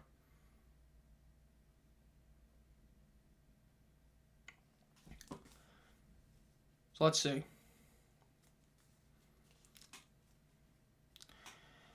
Fourth and 2nd. Let's see, can they pull this off?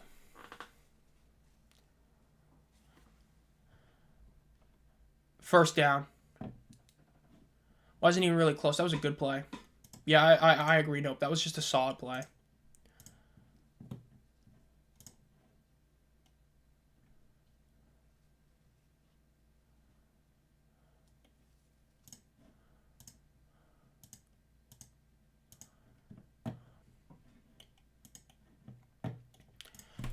No, that was a great swing pass, great first down.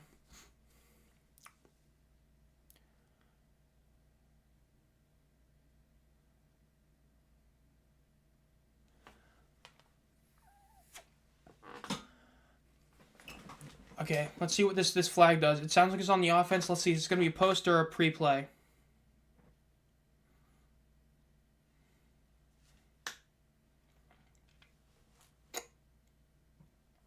That's not good.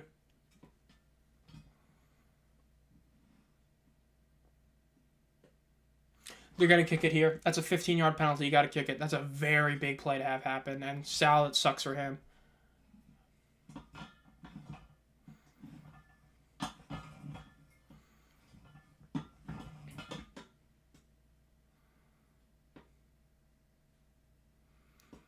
I just saw the replay. I see what you guys are saying. That's pretty close. That's pretty close.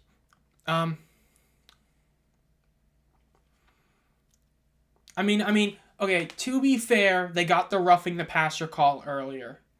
So that's two very close calls that even out. I know one of them happened in a not as big deal situation. I think that's okay to have happen. Again, I mean, it was, the roughing the passer was very debatably not a rough, so I'm okay with that. They're punting. Wow.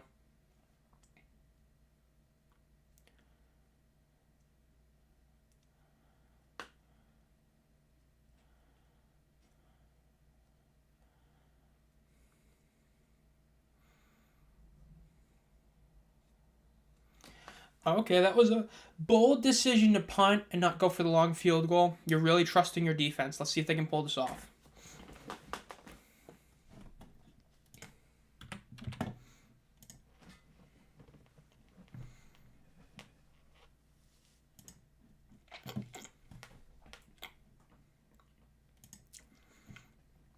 So far, the average attendance, by the way, Stated Stallions just posted it. Granted, Memphis and DC have only had one game, but so far it is 1st St. Louis, 2nd DC, 3rd San Antonio, 4th Arlington, 5th Birmingham, 6th Memphis, 7th Houston, 8th Michigan. The 4 XFL teams have the higher attendance. The 4 USFL teams have the lower attendance, but the Stallions are number 1, which is not a shock of the USFL teams. Granted, Memphis and DC have only had one game, so but granted, I don't think they're really going to change that much. That's what it is so far.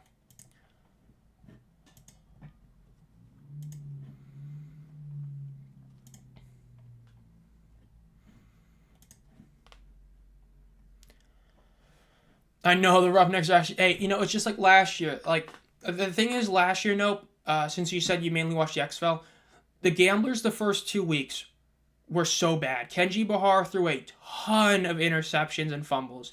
Week 3, Mark comes back. He gets healthy. Boom. They go on like a 5-game win streak. I actually have that tab pulled up. Yes, they lost the first 2 games. Then they won 1, 2, 3, 4 straight games after starting 0-2, and they ended up finishing the season like 5-5, and that was despite starting 0-2. This Gamblers team was legitimately good when Mark was back. It's just without Mark, their team was so much worse, and it seems like they're the same now. They have a quarterback that isn't going to carry a team, but is still a really solid one, and they have good receivers. So, not surprised that they're playing this well with Mark back, but we'll see if they can finish it up. Making us sweat. Yeah, dude, the Tank Bowl, baby. You love to see it. Yeah, the Renegades really are not looking that good this game. Like, this is definitely the worst game they've played.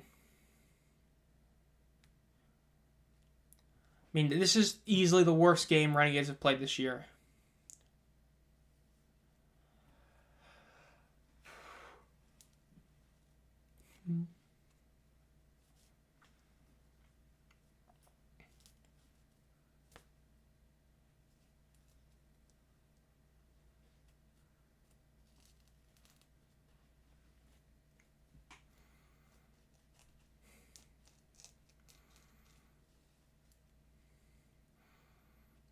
Gotta love Mike Pereira just saying, yeah, the call I think was wrong, but it was just the wrong penalty. That's crazy.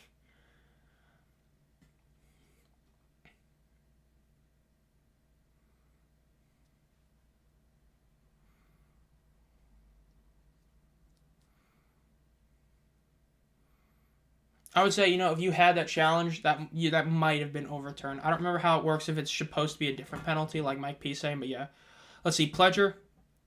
That's a good run. That's a first down run right there.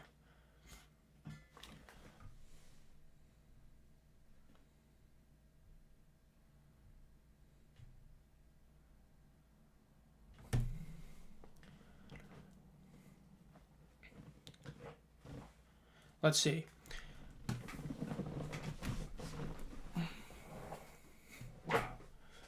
This is a big play right here.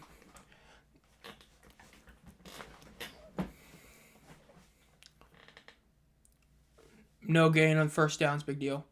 Has anyone been sacked? I can actually pull it up real quick. Let's see. There has actually been 4 sacks in this game so far, but they were all for, well, there's one big one on the Roughnecks. There have been a few sacks, but just not in a while.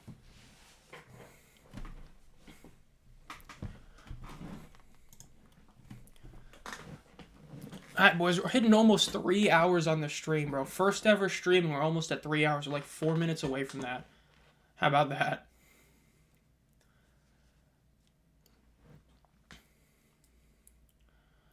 Throw to Chisholm. Great pass. Great catch. That was a good catch. That really was.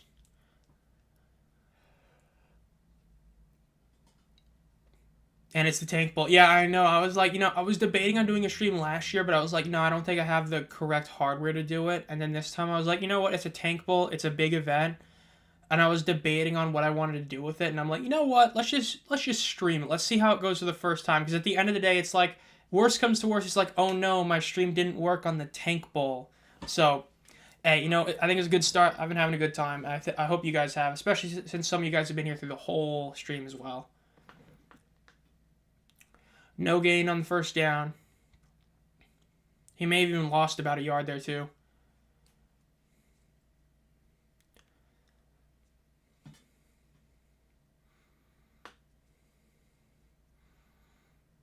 Yeah, the clock is a big deal, but I mean, as long as Arlington is able to stop them from scoring, they only need like a minute on the clock, so it's a big deal to see what happens there.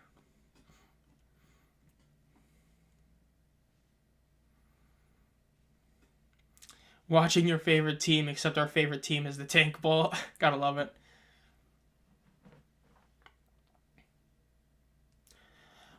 I mean, he was able to get a couple yards on that. I didn't think he was going to get a couple of them, but that's a big deal.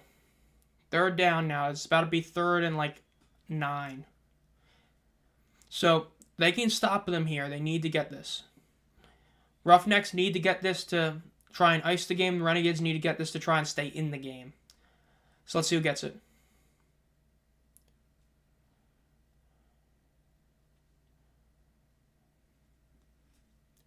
All right, let's see what they can do here.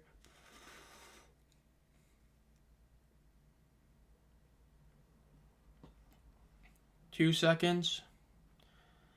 Let's see. He's getting pressured. He's going to run for it. He's running for it. I think he got it. I think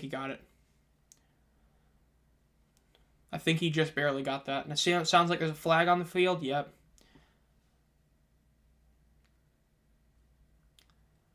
Wow. That's a big deal. The Renegades that's not good.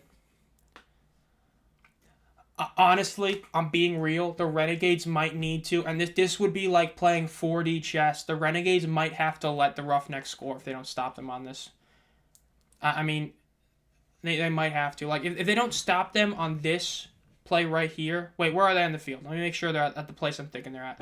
Because if they're at midfield, it's a big deal. Like, the Renegades have to play this really well because the last time they were in this situation, they played it terribly. They should have let the Battlehawks score. They didn't. They played legit defense and they lost because of it. We didn't get to see if the Battlehawks were disciplined.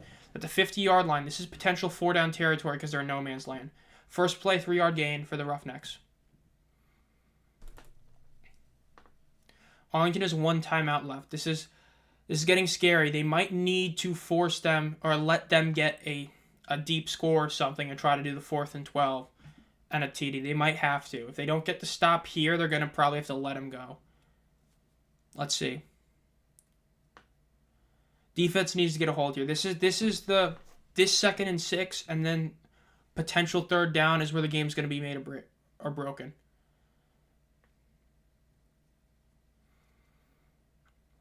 Pledger gets the handoff. First down. Almost first down. This is not looking good. The Renegades need to stop them. They need to. The clock is running. If the Renegades don't stop them on this play, they have to let Houston score or get downfield. They have to. You either stop them here or let them score on the next drive or the next play. Because it's just, you don't have the time. You need to stop them. You only have 2 timeouts, a 2-minute warning, and then your own timeout. They need to get a stop here. The Renegades need this if they want to stay in it. Let's see. Throws the pass. Looks like incomplete. Let's see. If that holds, that's a big deal. Should the Roughnecks go for it? Honestly, I think they might. I think they might need to. Let's see. 1, 2, 3.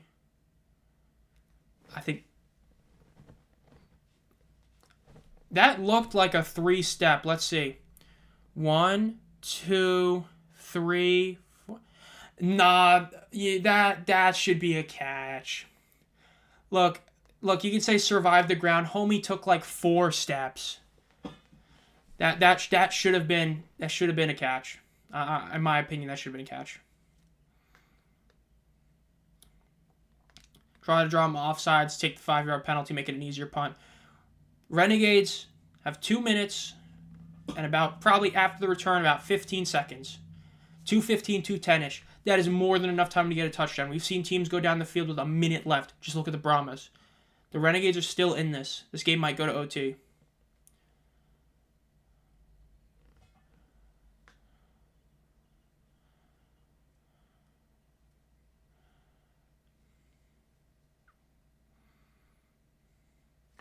Nah, they keep showing this replay. Look, I get survive the ground. Homie took 3 steps. His knee hit the ground and his elbow might have hit it too. And then it popped out. That's a catch, dude. I picked the Renegades to win this game. I want the Renegades to win this game. That is a catch. No way that shouldn't have been. No, Mike P. No, bro. I'm sorry. I don't care if that's the rule, bro. You can't take like 4 steps and then say, oh, he didn't survive the ground. That's a catch. Great return. Sounds like a flag.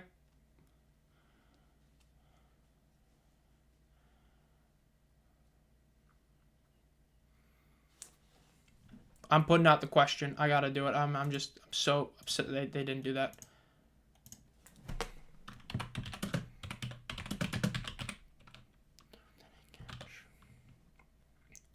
Alright, this is referring to that Roughnecks play. Was that a catch?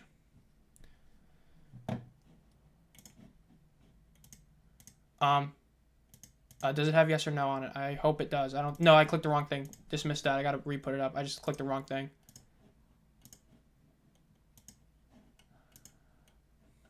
Pull. Bad penalty for the Renegades to take.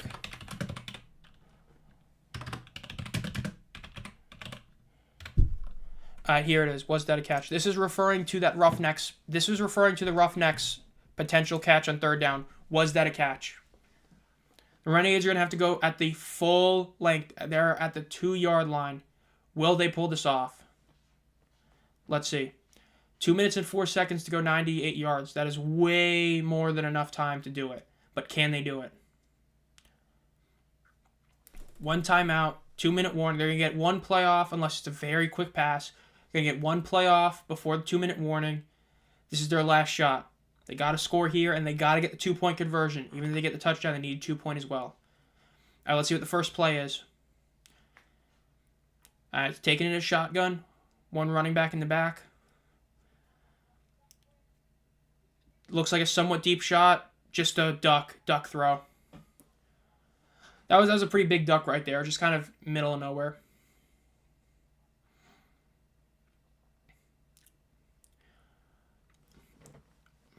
Yeah, let's see this. Yeah, Sal was really open. That was just a bad throw. It was a bad throw, duck. It might have been tipped, might have been hit.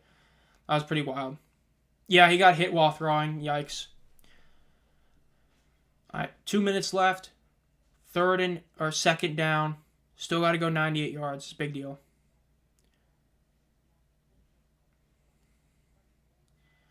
San Antonio versus Arlington.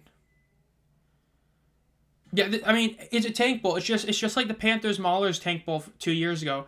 I mean, it's 2 teams that odds are not going to make the playoffs, but it's still a very entertaining game. No team wants to be the last team winless. I mean, that's a pretty bad thing. So, I mean, I'm not surprised, really. I expected this to be an under. I kind of expected the scores to be reversed. But again, not shocked in the slightest at how it's going. So, is how it is so far. Now we're nearing the end of this. Again, we have the question, was that a catch, referring to the Roughnecks one as a big deal? Again, we have the channel member. If anyone wants to become a member of the channel, we have the exclusive emojis. And I actually have the second channel member exclusive video being released tomorrow and all that. So, and everyone else's questions so far, what were your thoughts on the stream so far? Was this a W stream? Because if it is, I am open to doing more. Probably do another one in a couple weeks or something.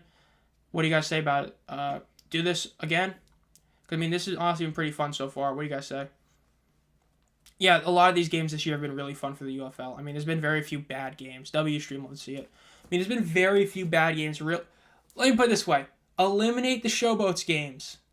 There's been like, what, maybe one bad game, really?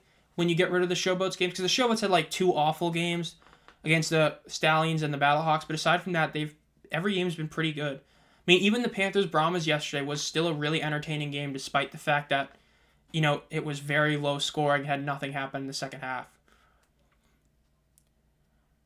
9 of 15 games decided by 1 score, and a couple of those were basically 1-score games, just very minimal changes. Average margin of victory, 7.5 points. Yeah, you can thank the Showboats for making that as high as it is. I mean...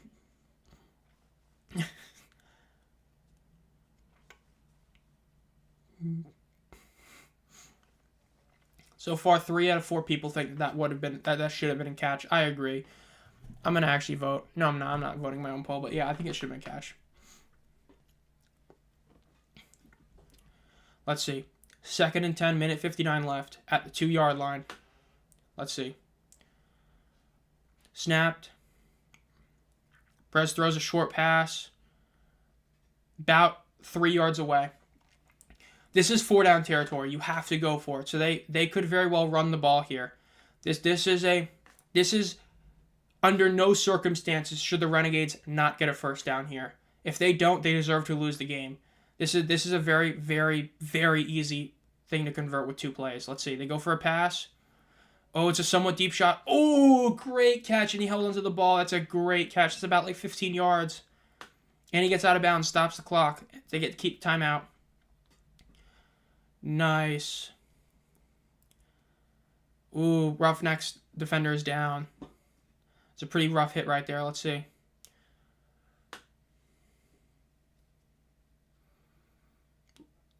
That was a great catch right there. He got both feet in bounds. Both of them went pretty hard on the ground, though. Hopefully they're both okay. Safety, yeah, you're right. Let's see. Ooh, hey, he's getting back up. It's good. Hopefully Roby's okay. You might have to pull him out for a couple plays, make him get back. You can't have a safety out there who's like not 100%, especially in this situation. They're going to do a deep pass. We're in the end game here. The Renegades are driving. This is a big deal. Yeah, Roby's going on the sideline. Hopefully he's okay and it's not a serious injury, but if you're the Roughnecks, you got to pull him out anyway. Let's see what they can do here. 1st and 10. We're about, I believe, the 30-ish yard line. Let's see. Let's see if we can get back on that. 17-9. They still got to get the 2-point conversion, so even if they get the touchdown, that's not enough. They got to go for 2, and they might even go for 3 to try and win the game like that. Or we might see the first OT game of the season. We haven't had an OT game yet. We might have our first one today. We'll see. Let's see. 1st and 10. They're at about the 30 or about the 28-yard line. Let's see what they do here.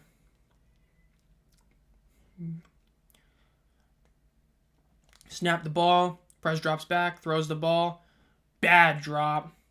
That's a bad drop. If he catches that, he gets out of bounds. It's only like a 2-3 yard gain, but that still helps out a lot when you're talking about a 4-down territory. Getting a 2nd and 8 is a huge deal instead of a 2nd and 10. That was a big drop. That's one of those plays you'll look back on and say is what lost you the game if you lose. All right, let's see what they can do. 2nd and 10, still at the 28. Minute 24 left, still have their timeout. Ball snapped. Luis drops back. Luis throws the ball deep in the middle. Just in between 3 defenders. Great throw over all the defenders, but just low enough for Burnett to catch it. Great pass, great catch. 1st down, clock stops until the balls get set.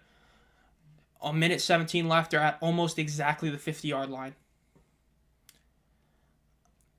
President shotgun. They could run the ball here. If they want to shock them, they could. I wouldn't be against it. They're going to drop back again. They're doing a deep shot. That was almost a game-ending. That was almost the game-ending interception, almost a touchdown. That was a huge play that could have happened for either team. That was a risk. Prez had the flat open to his right. You could very well debate that he should have just thrown that and get a couple yards instead of going for the deep shot. That's a risk. That was a risk. That really was almost intercepted. He had a flat open. That was a very, very risky play. That was really close. All right, 2nd and 10 at the 50. Let's see. Snapped. Drops back. Gets open to the flat. That's inbounds. That's a big deal. Clock is moving. 47 seconds. He gained about 5-ish yards in that. 3rd and 5. They can't spike it here. They have to actually do a play. Can't spike it and do a 4th down. Ball snapped. Flag is going to be... It sounds like it's going to be false start, and that's going to cause a runoff as well. They're going to have to either call a timeout or lose 10 seconds. It's a big deal. Arlington's using their timeout. They're not going to have a timeout. They cannot run the ball unless they're running for a 1st down. That's a big deal. That moves them back 5 yards. Forces them to use their last timeout. Now they're at 3rd and 10.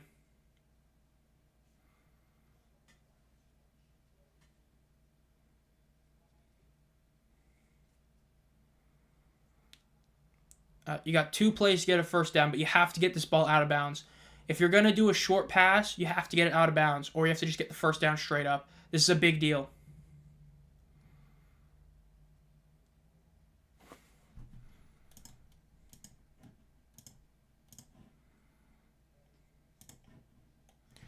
Let's see.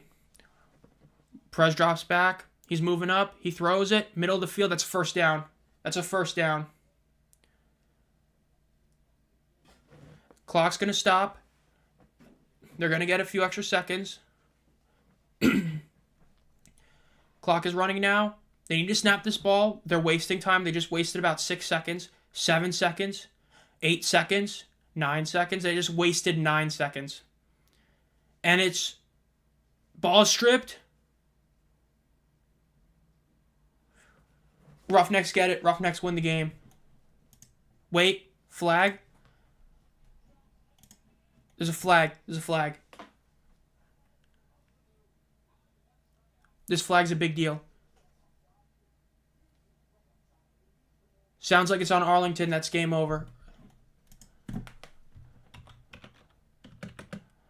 17-9. Roughnecks win.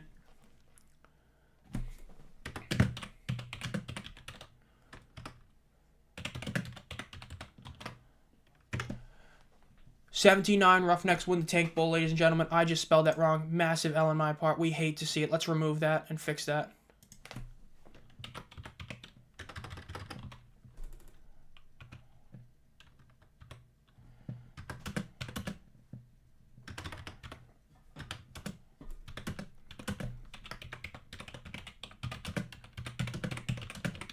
And of course, it's Chris Odom, the best player from the first UFL season, got the W.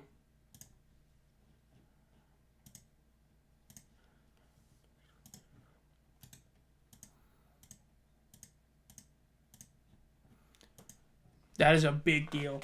The Roughnecks win the Tank Bowl 17-9. They are now on the winning. And fun fact, that makes the USFL XFL conference 4-4.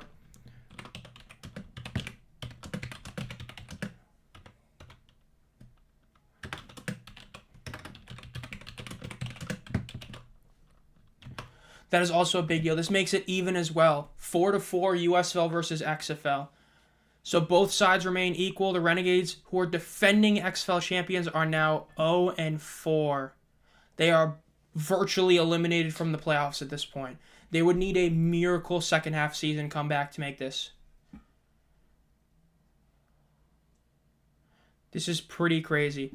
And this also makes, speaking of perfectly balanced, that makes my picks for this week perfectly balanced as well, I believe. I think this makes me overall 6 of 12 on betting picks for this week. So, I mean, this is definitely a big deal. I mean, they got the W, baby. The Renegades win the first ever Tank Bowl. So, I know I asked you guys earlier, what are you guys' thoughts on the stream overall? I'm planning to do another one soon if you guys did enjoy this one. I know I'd want to do one on the Panthers if they have a game that actually matters, or a game with the Stallions as well. So, yeah, we'll see about that. I clicked the wrong button on here. On betting picks this week. Let's see. Another tie in 6-4. I bet there were some good ratings, especially at the end.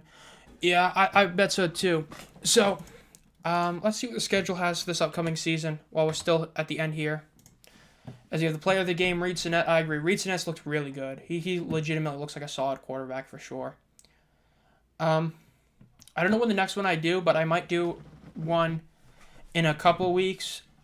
Again, I know that honestly the Stallions Roughnecks in week 8 might be a good one if the Stallions are undefeated at that point. There's a few I might do. Renegades title one was a fluke. Yeah, they had Luis Perez come in at the very end of the season and he played out of his mind. Everybody forgets Perez was almost as good as Magoo was in the playoff run that Magoo had. He was almost that good. He carried that team to the title. Everybody kind of forgets how great he played. So far not looking good. Rangers are blowing out the Capitals. Renegades big frauds. They do look like big frauds. That is 100% true. They really do not look that good. The Clippers are blowing out the Mavericks. This is like the only close game on TV right now, unless Classico is still pretty close. So, yeah, the Classico is like 3-2, so that's a close game, but this was definitely a wild one. This is a wild game. I want to thank you all for being here for the first ever live stream. It sounds like a lot of you guys had a lot of fun here, and I'd definitely be down to do another one of these in the future in a couple weeks. This was overall just a pretty fun experience. For those of you who are new here to the stream, make sure to subscribe to the channel. If you want to become a channel member, it's as low as $1 a month to get a bunch of perks, including 4 exclusive emojis a month, or a video every month that is a non-UFL video. If you want to just support the channel, there's a super thanks option as well. And again, I want to thank all you guys who are here, especially guys like Michael and Nope who've been commenting throughout the entire 3-hour stream. As I think we are up to, let's see, we are now at 3 hours and 18 minutes. This has been a wild one. I hope you all have a good day.